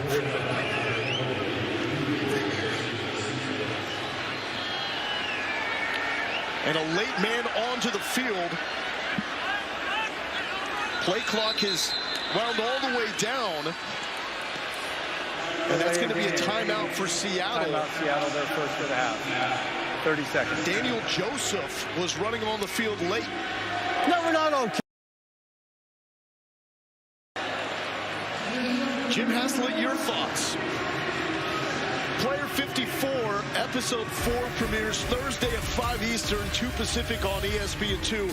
It features a look back at the Week 3 matchup between Hines Ward, Joey Porter, and the Brahmas, who took on the Roughnecks, and the relationship between former Ram and two-time Super Bowl champ Ricky Prohl, former Seattle Seahawks star. He's now the Battlehawks wide receivers coach, where he's coaching his son Austin, the team's second leading receiver. This pro football has been welcomed back to St. Louis. And that is what this league is built on, chasing the dream. Guys like Dominic Eberle, who was played in 2 games in the NFL, was 3 for 4. Eventually was cut, trying to get enough tape out there to give him a shot on the biggest stage in the game. This shot is through the uprights, and that's how you get back. Seattle with a 9-6 lead. The under, though, we're calling it a lock now, Acho, right? Well, here's the thing about fourth quarters, and it's not the fourth quarter yet, but second half adjustments. All you need is one play, and that's what we heard from Luke. If I slip up one play, Josh Gordon could go for a 65-yard touchdown like he did last week. And so, overcrowd, still be patient. I don't know. I don't know. I mean, you feeling right now we got 15 points on the board. I still think points can happen in this fourth quarter, and I love how San Antonio has played, but man, last week we saw it. It was 4th and 2 and a 65-yard bomb to Josh Gordon. You couldn't do much about that.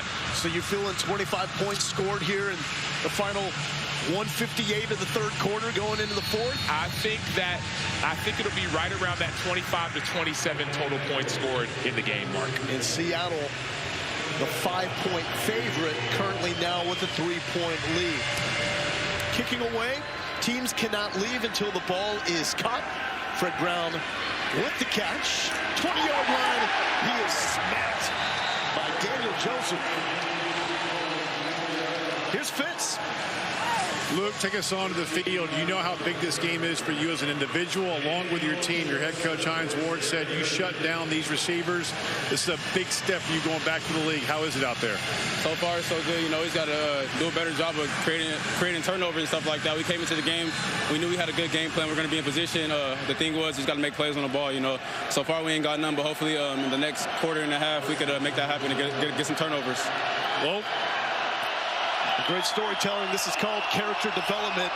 And Barku becoming a star of the story. That's Patrick trying to switch directions. He is not going to have that opportunity. Seattle's defense bows up. And that's a guy that's getting a lot of pub. Austin Fallu with the stop. Former Oregon Duck. Back. Bad apple. Bad apple. Bad apple on Vegas, ready. Bad apple. Fallu with one game under his belt in the NFL. 2021 with the Cowboys. We go.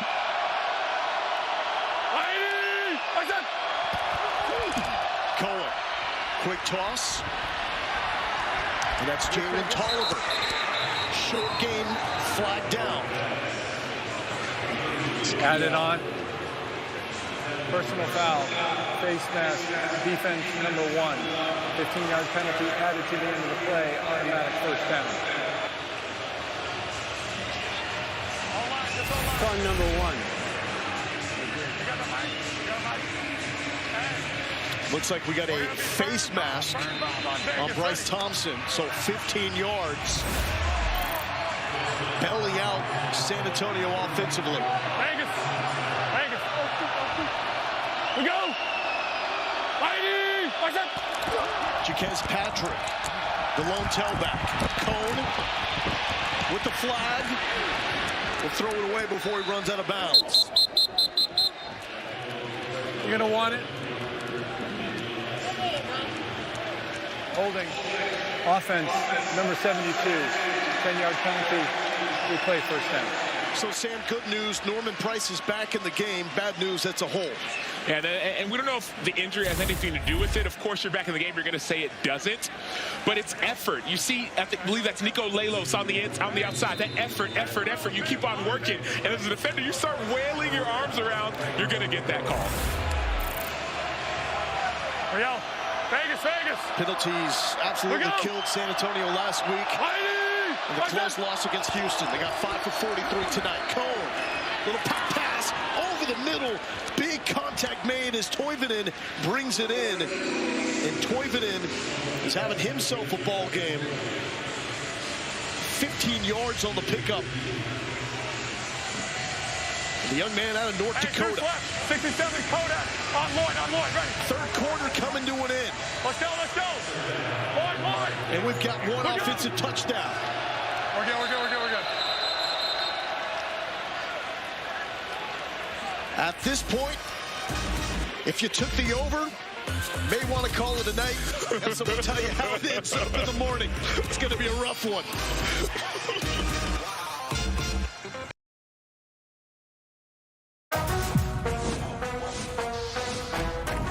This is a chance for a second chance. Rediscovered, revitalized, reborn.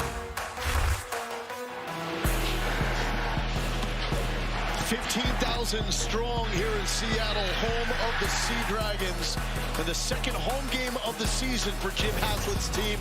Fans have showed up. They're loud, as you would expect them to be here inside Lumen Field, and we've seen a lot of fans show up dressed as Sea Dragons. We have the fans here. We have to, first of all, thank you. You all are showing up and showing out the weather and all with the Sea Dragon paraphernalia. I love it. Little reverse. Nothing going there for Darius Roberson. And we got Deuce Wright, specialty 66 package Kodak. there is Cohen. 66 Kodak. Left the game momentarily, but Cohen is now back on a 3rd and 5. Get set. Harry. Look out! Highest total of the season, 40.5 points. And we've got 15 with under 15 minutes left. Omaha. Seattle, the 5-point favorite, holding on to the 3-point lead. Will the defense make the stand? Yes, they do, and nearly picked off by Chris Payton-Jones, the former Nebraska Cornhusker. And coaching staff for Seattle told us this week he's been by far the top corner this season. He is such a patient player. Look how tight he is in coverage. So when you watch him play, you can tell that he watches film. He knows what's coming before it happens because teams have tendencies. Beautiful play by Chris Payton-Jones. Here's Brad Wing, former LSU Bayou Bengal. Deep kick, perfect spot. On a lane for Kelvin McKnight. He's brought down, however, at the 20-yard line.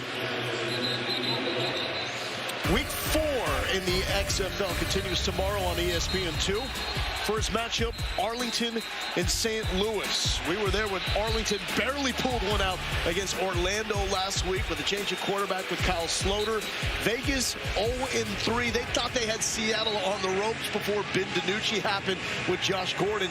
Meanwhile, the DC Defenders, they are 3-0 and still kind of flying under the radar. Flying extremely under the radar. DC Defenders, we talk about Houston all the time, and rightfully so. There's another undefeated team in the XFL. Houston at 4-0 after demolishing Orlando in the second matchup between those teams this season. Earlier today, St. Louis is going to be bouncing tomorrow with the return of football. Can't wait. DiNucci can't wait for Pearson. Pearson dancing to the 35-yard line. Kind of moves that made him a YouTube sensation with destroying. 17-yard pickup for the leading receiver in the league. Likes to go by Peasy, Sam. He said, when I make a play, call me Peasy. Well, we're going to start calling him Peasy. Fourth quarter, Peasy, you got to show up. Call you whatever you want, big plays like that. DiNucci will keep And he's chased out of bounds by Mike Tverdoff out of Rutgers. 6'5", 255, was invited to the Dolphins training camp. Two sacks and 3 TFL so far this season. 590 on 2, ready. 590. Man on your left, Jim Herman, was defensive coordinator for the Michigan Wolverines in 1997 when Charles Woodson put together one of the greatest seasons in college football history and won the Heisman. Ellison, oh, he's spinning and taking bodies as well. Couple of yards for the bruising Morgan Ellison out of southeastern Louisiana. So one thing you have to do as a back, you have to be able to win in space. He's 6'2", 233, but that spin move, people talk about a spin cycle. I don't know a better word to say. But the balance to get yards after contact. 91. Went for 103 against Vegas last week. Was vital in the comeback win. Set go! Seattle 5 of 10 on the money down tonight. Pressure gets to DiNucci. Eyes downfield, takes a hit, but Pearson dropped it as Jordan Williams rocked Ben DiNucci. And that was first down yardage for Pearson. So great inside rush. But then what happens is, of course, eyes are just off the ball towards the end. He's looking at what play I'm going to make after I catch it. Ben DiNucci fades to the left a little bit to avoid the rush. And before Pearson sees his green grass, got to get that ball in first. Gunners cannot leave until the punt is off. Want to keep it between the sidelines because you don't want to give the opponent field position at the 35. Special teams, beauty there for Seattle and TJ Hammonds. San Antonio down by 3 with 11:02 left.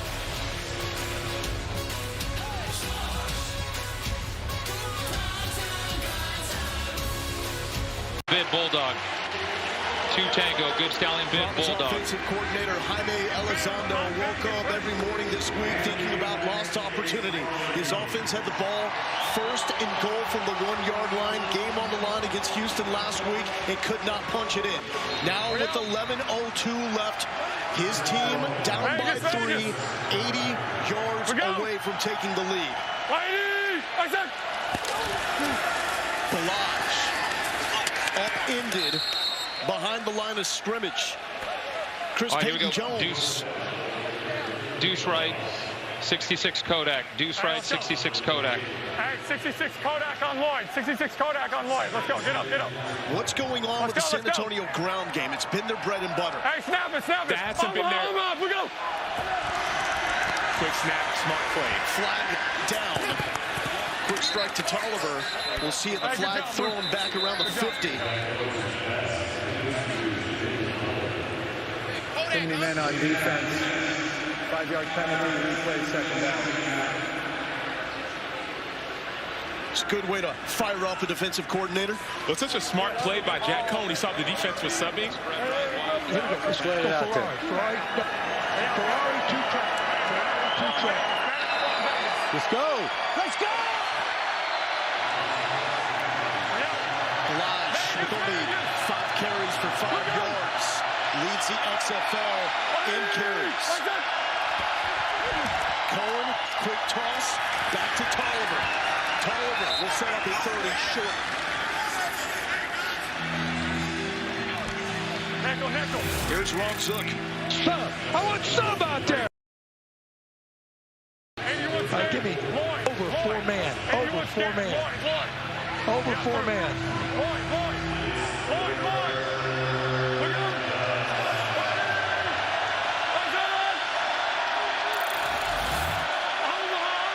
The Zookster in Seattle trying to hold on 3rd and short. Cone sacked.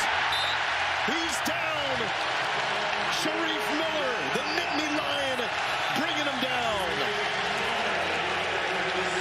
2nd sack of the season for Miller. You saw how adamant Coach Zook was about getting sub-personnel. That's get all the big guys out and put my pass rushers in. It was 3rd and 2. You think might be a run. He says, no, I understand tendencies. 3rd and 2, this is a passing down, at least with the formation. Get sub in the game, get our 4 rushers in, and let's play coverage. Great execution all the way around. Came into this game talking about June Jones and the Seattle offense. It's been defined by Ron Zook and the Sea Dragons defense from the 30. McKnight down to the 40. Good field position for Ben DiNucci and company. 8:51 left. Seattle closing in on win number 2.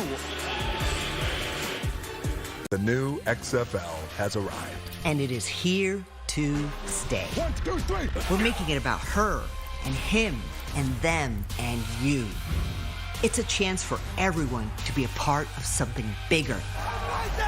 Something that just might be more than football. Come experience the XFL. Don't wait. Get your single game tickets now at xfl.com/tickets.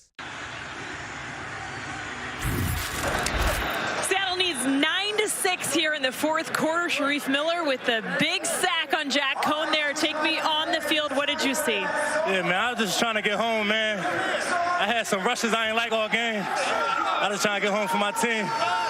And I told my son I was going to get a sack for him today. So I love you, son. What do you think he's going to have to say to that?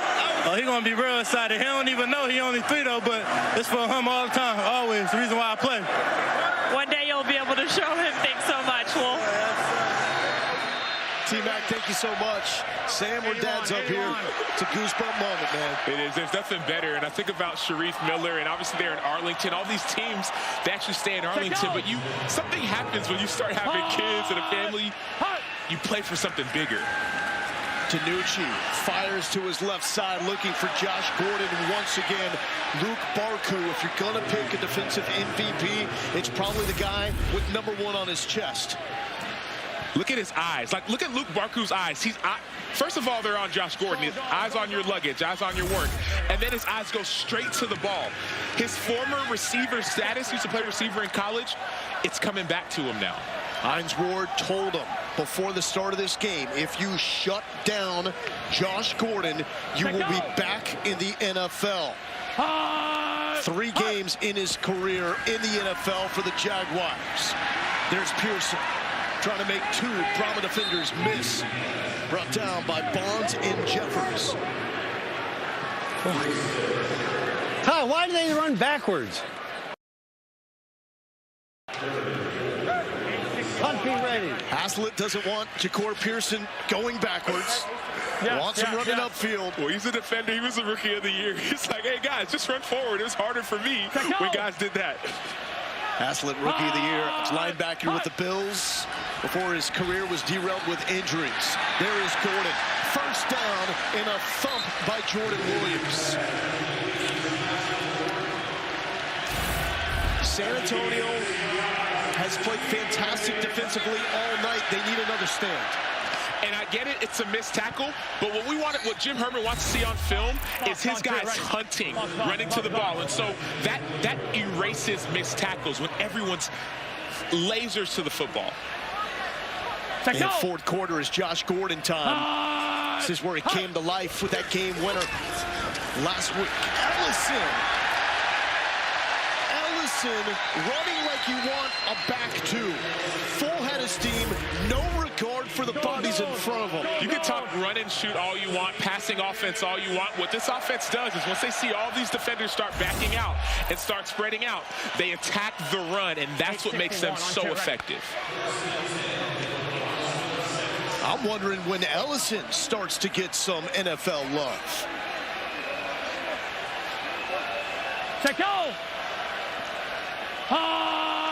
The total at 40.5 is toast. If you took the over, you ain't getting your money back. That's Blake Jackson. Barku and Anthony Tejada there for the stop.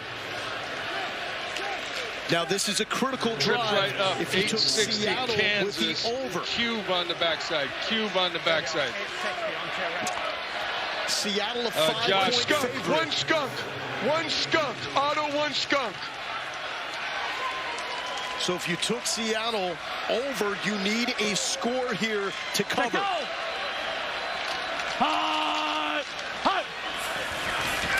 Former Cowboys quarterback DiNucci in and out of the hands. Low throw to Jordan Veazey. Low, I gotta help you there, buddy. That would be if you took Seattle minus the 4 and then it closed at 5. Depending on when you got it, that's what you're looking for. The total is the total number of points. Number is different. I'm here for you. I appreciate it, brother. I need it too, Fitzy. Hey, the more the merrier. Every crew needs a degenerate. I've got you.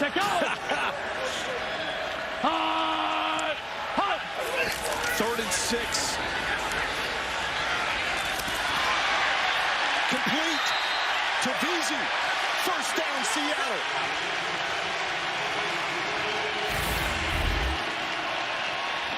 One of the greatest attributes of Ben DiNucci is his ability to move around both inside and outside of the pocket. That allows him to extend plays, and then his receivers build a chemistry with him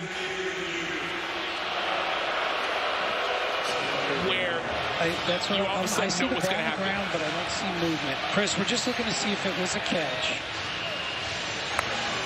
Let me know if we have anything better than what we've already seen. I'm looking at the carp again. I have him going to the ground. I've got hands on the ball. The ball does touch the ground, but I don't see any independent movement. Okay?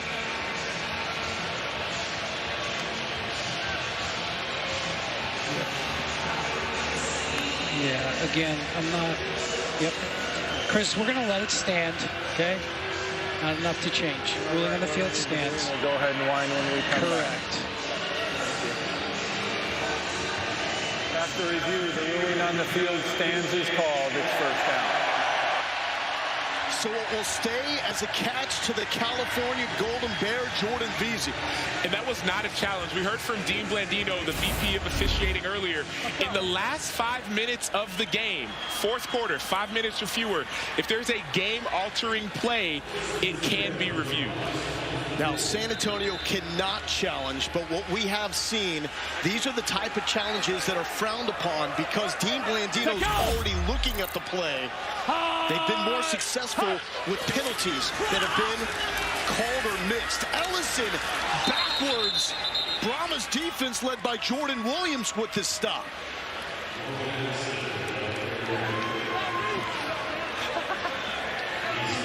Second down, trips left. 80. Special. 80. Time ticking away. Clock will keep running. Here we go. After incompletions and out-of-bound plays until the 2-minute warning. Then it turns over to college football rules. DiNucci, plenty of time. He's got Gordon wide open. Gordon lowers the shoulder to the 2-yard line. Stretching it out to the 1 with the second effort. Saw a little bit of bad eyes there and a slip. Those two things affected Luke. That's what happened on that play. His eyes are inside. Your eyes are inside, you drift inside. 1-2, ready. This time. Yes, Baltimore. 23 yards. Let's go. For Josh Gordon. They love him here in Seattle. Let's go. Ellison leaping and in. Air Ellison for the score. But a flag.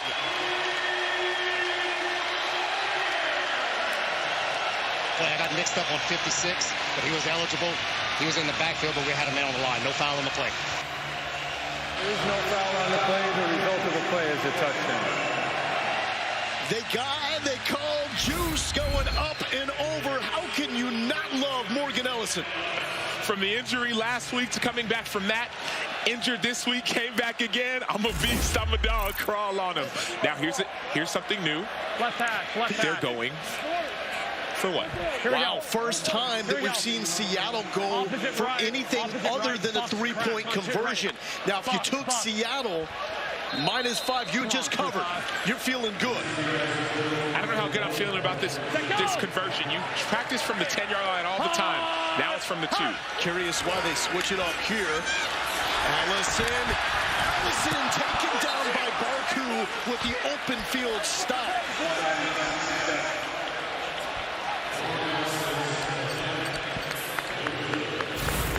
Great try, baby. Way to seal the game. Great try. So it will stay as a 9-point game, which still is a 1-score game in the XFL. And you talk about Jaime Elizondo and the nightmares that he had every single night. Well, chance for redemption.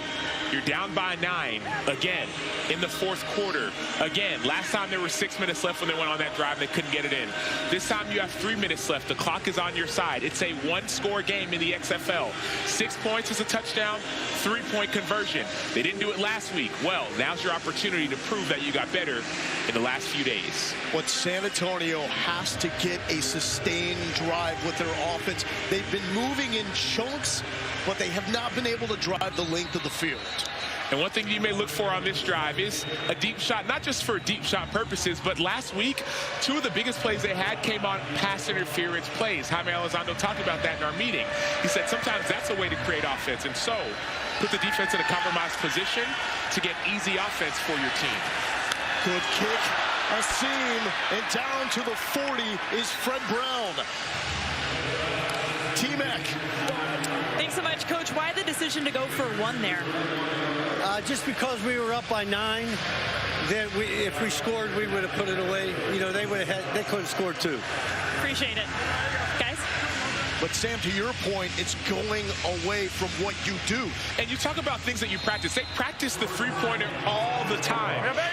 You don't practice that 2-pointer as often. All 3 timeouts for San Antonio. They do not have any challenges remaining. Cohen hit, ball is out, it's loose, fumble. Still down, it looks like San Antonio may have recovered at the last moment. If Seattle has it, we could be talking ball game. Tuzar Skipper forced it out. Yep, I'm on the cart. San Antonio did recover. We have an injured player. Is that why the clock is stopped? Yep, clearly a fumble. San Antonio recovered. Okay. So it's going to be San Antonio's ball at the spot of the recovery. They've got it. So we're going to be playing 2nd down. Yeah, you're good. You're good.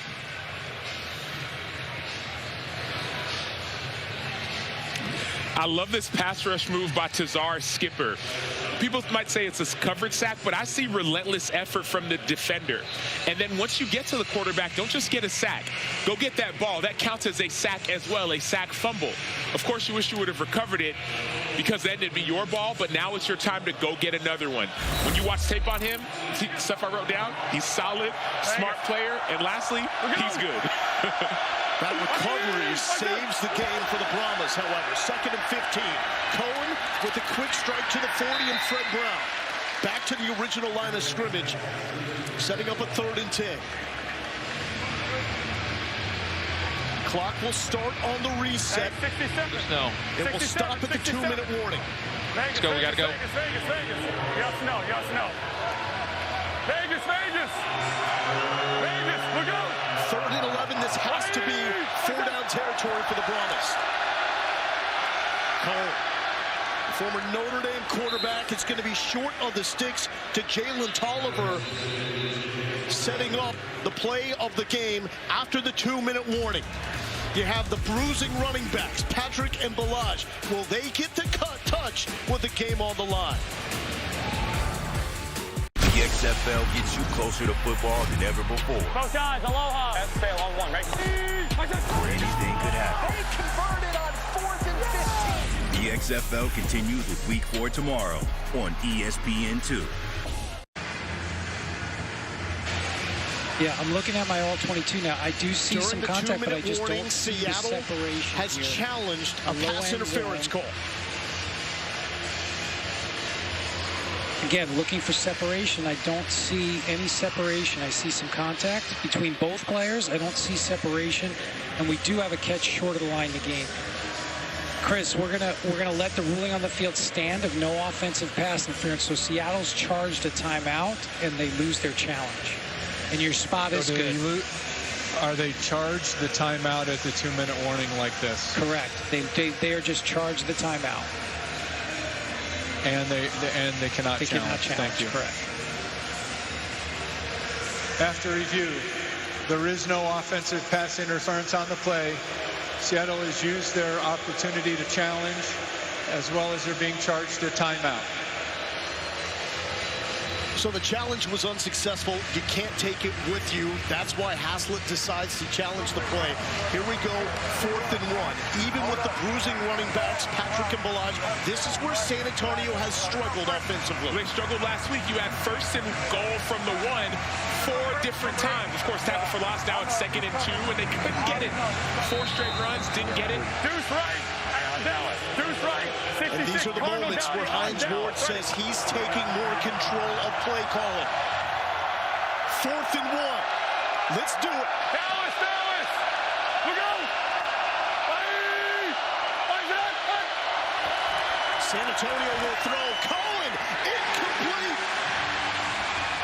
He was looking for Dion Yelder. They went away from the run game.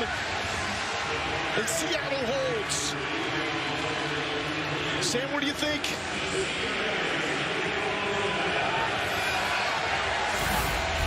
I like the call.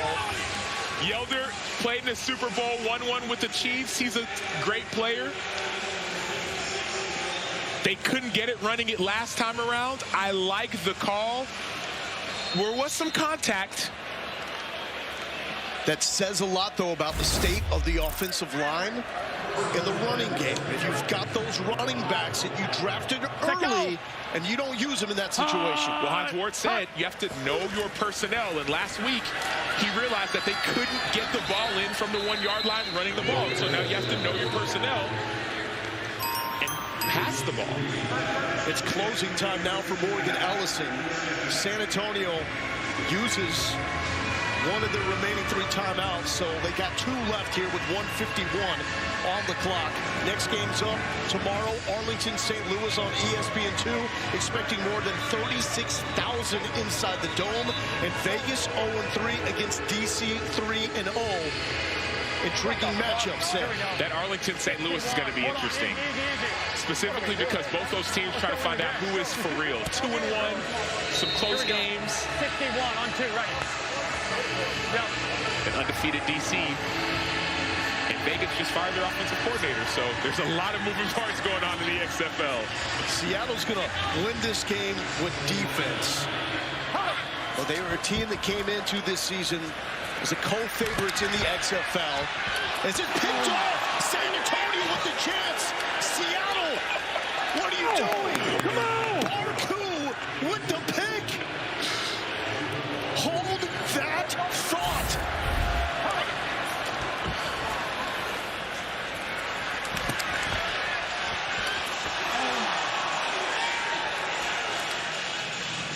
DiNucci leads XFL quarterbacks in turnovers. Can't have it.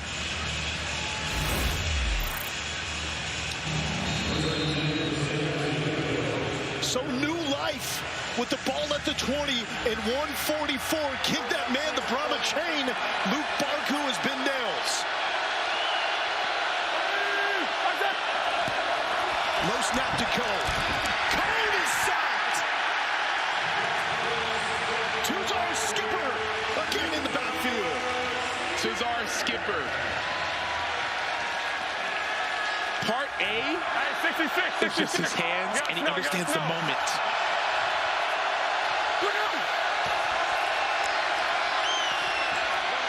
Cone, sideline, off the fingertips of Tolliver. Chris Payton-Jones with the defense. Trips left. Hey, well, I've got Luke down here. Take us on the field. What did you see on that pick to keep your team alive? We was in cover 3. Coach been telling us all day to include a 2 receiver. I was in great position. I was just able to make a play on the ball, so I'm glad I was able to get that done. Well, NFL on the line for Luke Barku, according to his head coach, Hines Ward. Game on the line here. 3rd and 15 for the Brahmas. Inside pressure, Cohen on the run to Patrick. Patrick, first down. The clock will stop inside 2 minutes until the football is reset. 66. College rules in play. Look up. Cohen looking sideline. There was contact there with Toivonen and Peyton Jones. No flag. All right, here we go. We got Diamond Right, 72 XY Maestro. Diamond Right, 72 XY Maestro. 72 on Dallas. Ready? You good? Maestro. Hey, Dallas. We go. Outside's free play for Cone. Throws it away.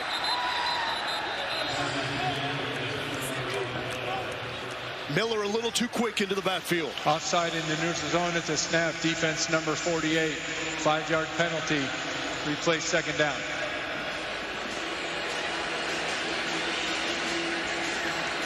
Now, Dallas is that dummy call. You can do it when the clock is stopped. You can't do it when the clock is running. That's something for Sharice Miller to note next time around. Cohen started his career at Wisconsin before transferring to end this season with the Fiesta Bowl win at Notre Dame. Taking a shot down the sideline, overthrowing Jalen Tolliver. Now keep in mind, with San Antonio, no TJ Vasher. Their deep threat out with the shoulder injury. Okay, let's go. Travis Johnson Double right in this game. Double right. 66. Ole Ice. Ole Ice. 66 Lloyd. Yeah, fire. Lloyd. We go. We go.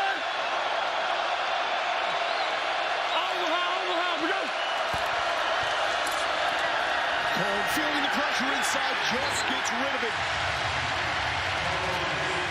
Sharif Finch was there, signed this week by Seattle. Huddle. 56 Cardinal, jockey through. Deuce right, 56 Cardinal, jockey through. Go Deuce left. Hey, 66 on Vegas. 66 on Vegas. Got through. Vegas. We go. Another early start by Seattle, free play, and Alizé Mack with the first down. Another late flag comes in. 2 offsides. Let's get this cleaned up. Hey, it's going to be on. Yeah, 42. Nick, what you have? Offside in the neutral zone at the snap. Defense number 42. The penalties decline. The result of the play is the first down.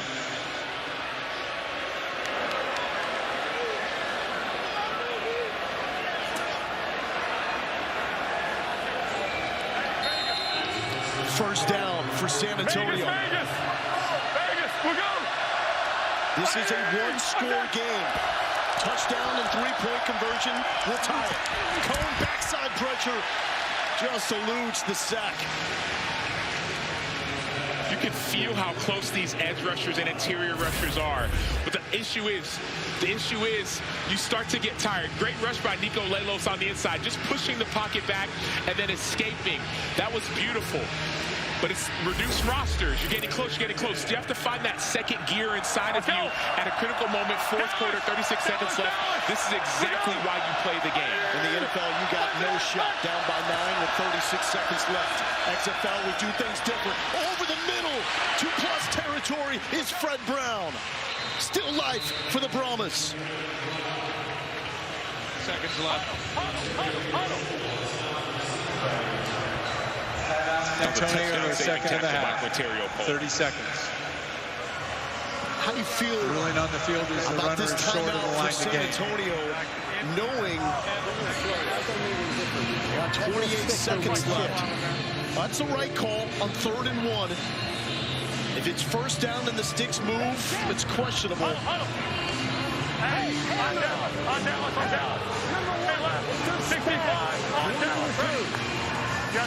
Both teams have used their challenges.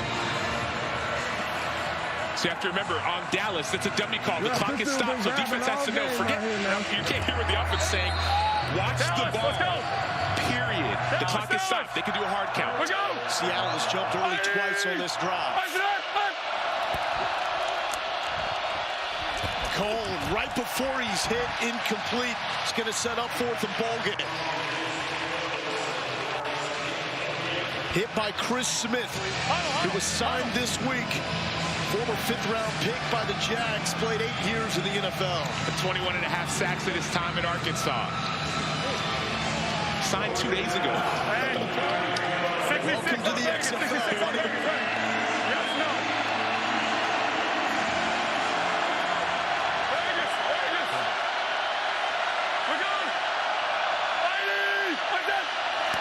Last time on 4th down, it was incomplete by Cole. This time to Balaj, again, incomplete. No flags. And for the second time in the last few minutes, San Antonio goes through the air on 4th and short. And that's newly signed Chris Smith, 31 years old. What's great about that rush is that there was no avoiding anyone. Went right down the middle of the offensive guard, then released. 5th-round pick by the Jags in 2014. Has been in the NFL all the way from then till 2021.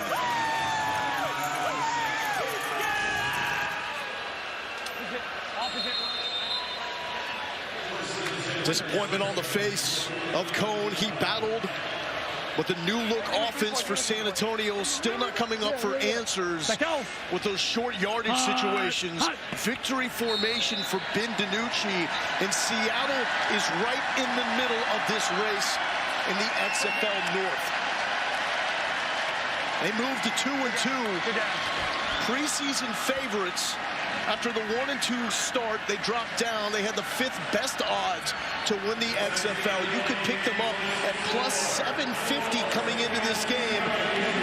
Stand to make a lot of money if Seattle stays hot. All right, keep forward. You got to play your ass off. Love that respect between Jim Haslett, former defensive coordinator for the Steelers, while Hines Ward was there. T-Mac. Thanks so much. Coach, you just went directly up to your quarterback. What did you tell him? Well, the throw he made was bullcrap. So he's a better football player than that play there. That's all. 4 weeks in the XFL, you guys have been down to the wire in every single game. Why the last 2 weeks have you been able to come out with a victory? Well, you know what? This team we played, you got to give them credit. They play hard. They're the hardest playing team in the league. And we had to match that in intensity and try to do things right. First half we didn't. Second half we did. So, you know, I feel like we should be 4-0. We're 2-2. We just got to fight our way back. And next week will be a great game. 2 4th and shorts that your defense came up with big stops. What did you see in those moments from them? Well, I thought the first time that I saw it, we got a rush every snap. We had some pressure on the quarterback, and the guys covered. We played a lot of man today, and they did a great job. What will you tell your offense that they can learn from this game? Well, there's a lot of things they can learn from this game by making better decisions with the ball. We had opportunities. We went up and down the field, and then we just couldn't, you know, we got stalled in areas. But I just think that we can put more points on the board than this. Appreciate your time.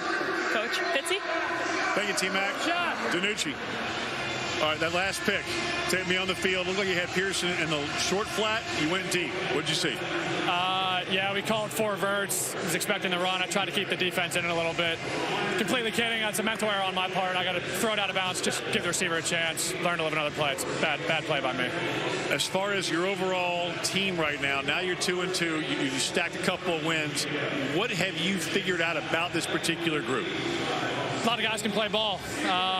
Do really really close games the first week, found a way to win the last 2 weeks.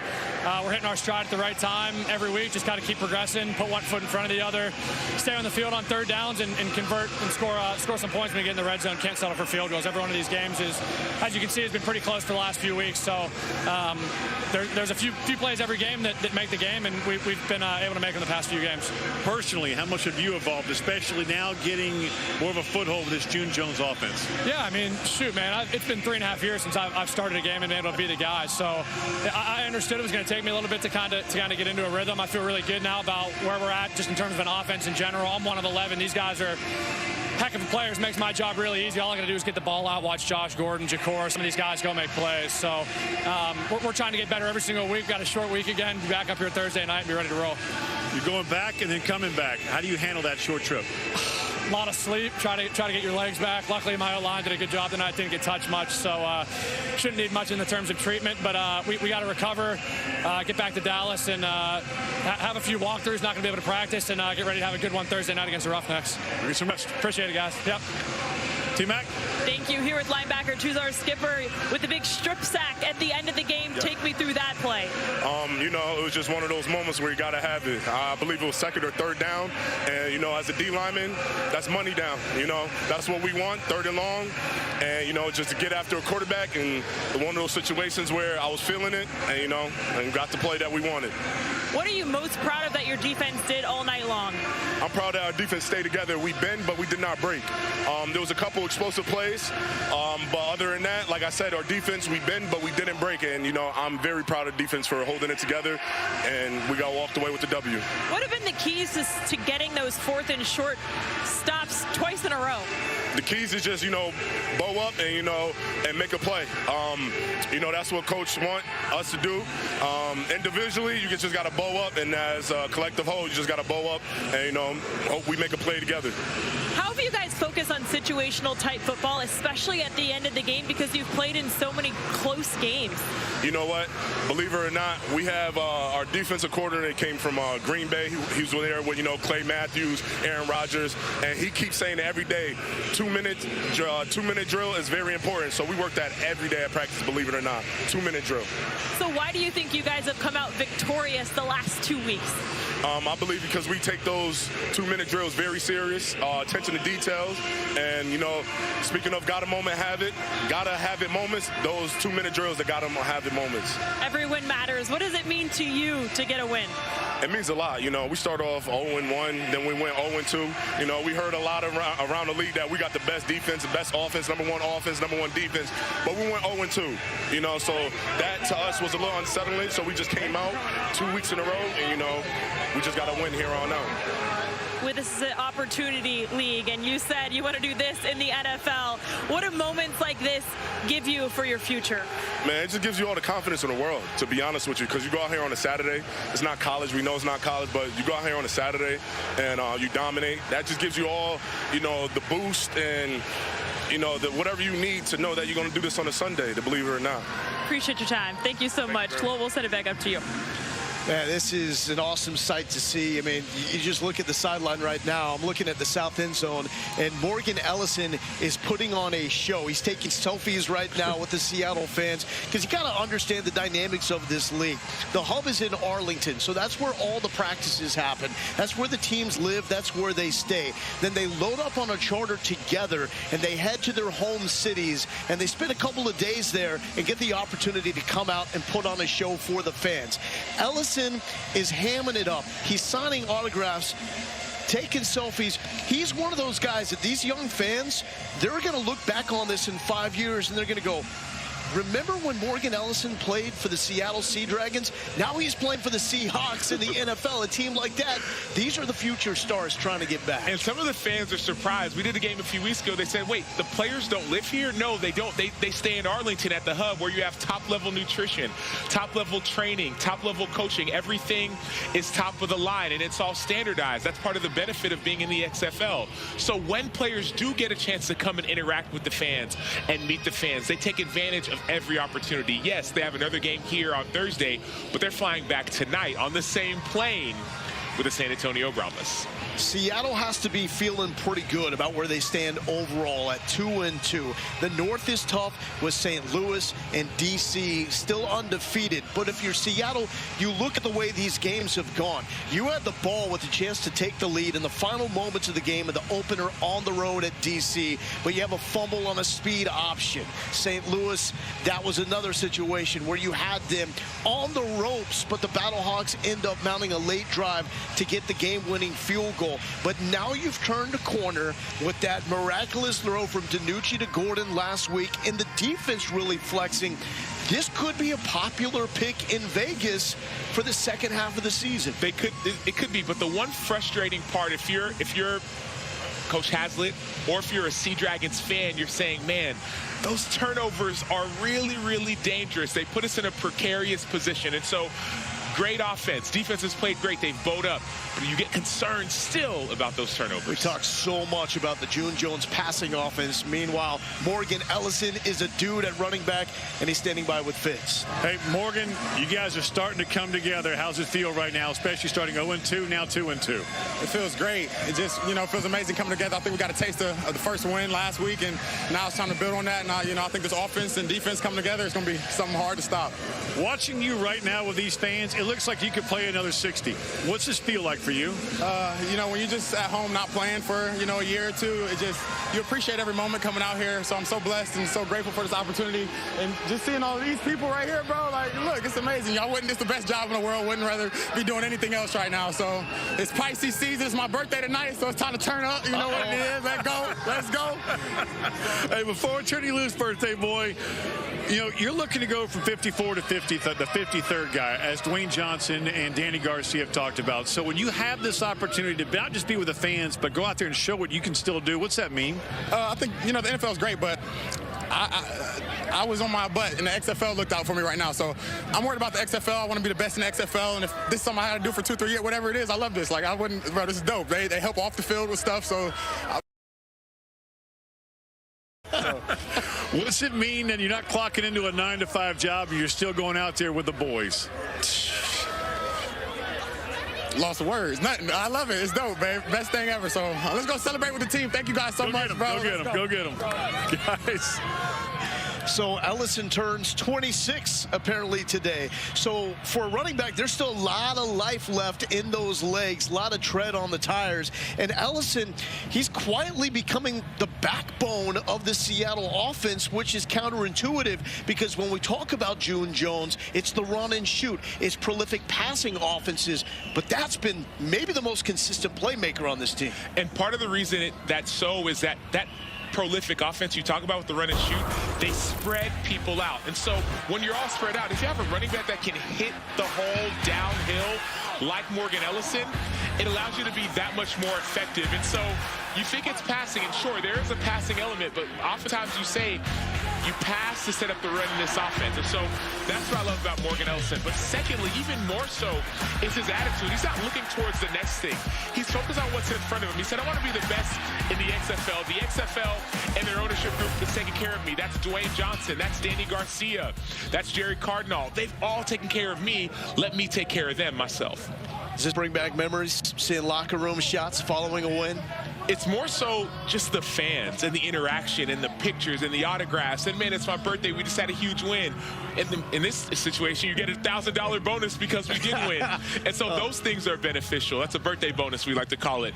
But what he said, that's the biggest memory I get. He said, man, they took care of me. I remember when I got injured and I was out for the season, and I remember being released, and all of a sudden you get an opportunity. Someone comes knocking on your door. And if you get that chance, you want to make the most of it. Josh Gordon said the exact same thing last week when he was interviewed. He said, man, this is like a family. There's not all the politics that you see, I'm paraphrasing now, but in the NFL, he says, I love just being able to play football. That's the benefit that this league provides. For those players that, for whatever reason, weren't player number 53 in the top 53, they get a chance to play and have fun, and maybe if they want to, go to the next level. And it's the XFL way. We got a mic everywhere. We get to hear it as it all unfolds in front of us on the field and at home on TV. And this is what it looked like and sounded like. The best of All Access tonight, Seattle and San Antonio. Hey, good stallion! Good stallion! Good stallion!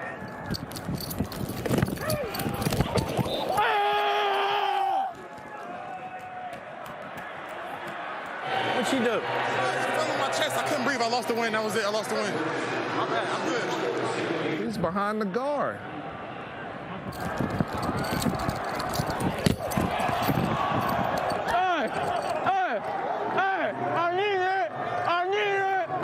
Yeah, I'm going to kill you. Good job. Good job, man. All right, keep rolling. You guys play your ass off.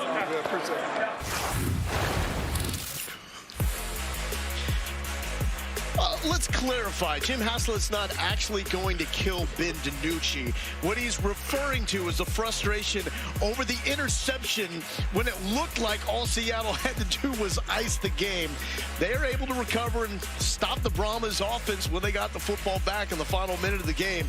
So it puts us at Seattle 2-2 in the XFL North. The DC Defenders, led by De'Aaron King, they are still the team to beat at 3-0. Huge game coming up with Seattle. The Battlehawks are 2-1. They get to play their first home game. 36,000 plus expected for that one at the Dome of the Americas Center. That is going to be a spring football record. In the South, Sam, this is where it really gets interesting. Houston is clearly your team to beat at 4-0. Orlando is really struggling at 0-4, showing little signs of life. Then you've got Arlington and San Antonio. The Brahmas are at 1-3 right now. Back-to-back games against Arlington. So very quickly, if Hines Ward and the Brahmas get this figured out, they could solidify a playoff spot in the next couple of weeks, even though right now they're 1-3. We talk so much in football about a short-term memory, or 24-hour rule. So you play this game, win or lose, you watch the film, and within 24 hours you erase it, go to the next week. That 24-hour rule, that short-term memory, especially applies for the San Antonio Brahmas. Why? Because they play Arlington twice, the team that's directly ahead of them. If you win both those games, as Lowell, you alluded to, now all of a sudden you're second in your division. And as we know, the top two teams from each division, North and South, they go to the playoffs. They play each other. Then whoever wins those goes to the championship game. And so San Antonio may be down, but they are by no means out. They need to figure out the offense. They tried to shake it up, spread it out, simplify it this week, and ultimately could not find the end zone, did not get that offense firing on full cylinders. We'll talk about that coming up later in the show. But man, Seattle, it's all about the birthday celebration for Morgan Ellison and his guys as Seattle wins back-to-back games. Celebration ensue. Have at it, gentlemen. 15-6, Sea Dragons winners.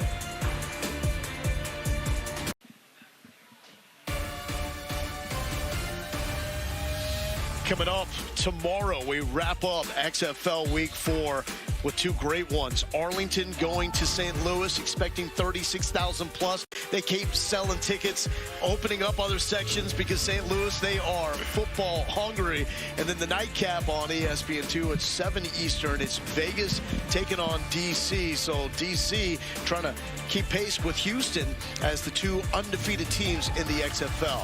For the San Antonio Brahmas, they fall to 1-3.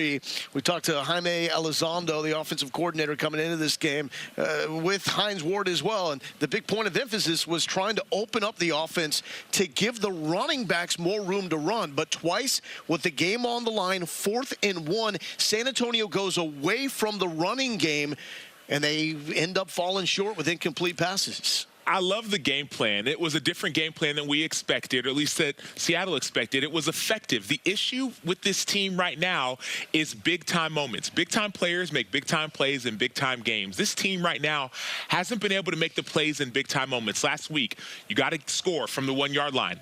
1, 2, 3, 4 different times you don't do it. And this week, 4th and 1, 4th quarter, a minute left. What are you going to do? Can't get it done. That's all that this team needs to overcome. It's a big deal, but it's one thing. That's the difference. Here's Hines Ward after the game. Focus on. We take the top two. We take the top two in our division right now. So we got Arlington back-to-back for 2 weeks. I just want everybody to focus in on those two games. Just Arlington, but we got them back-to-back. Our sole mission is to get this thing right. We will get it right. It starts with me. I'm going to make some changes. We're going to get it right. Defense, y'all did what y'all had to do. I appreciate the effort. Y'all played a good offense, man, and y'all got into their tail. Offensively, wasn't good enough. Wasn't good enough. We're still going to find, search, and do. And the defense absolutely did their part. Great to see Luke Barku making the most of his moment. He went up against Josh Gordon. It was a great one-on-one battle. Hines Ward told him, if you shut him down, you're going to the NFL. How do you think he did overall with that matchup? He was outstanding. And we heard him in some of the breaks even talking about the potential for an interception. He said, I'm going to go pick one. I'm going to pick one. And at the most critical point of the game, he went and he got himself one. And so not only did he shut down Josh Gordon, but he understood the game plan and said, man, this team will give us the ball. I will take it. They can build on that moving forward. Seattle has some magic yet again. They had the unbelievable comeback on a 4th and 2 last week against Vegas to get the first win of the season, and now they are rolling. The defense was excellent. They got enough offense to get it done. Now moving to 2-2 on the season, taking down San Antonio 15-6. For Sam and the rest of our crew, I'm Logan Lindo. Thank you so much for watching XFL Week 4.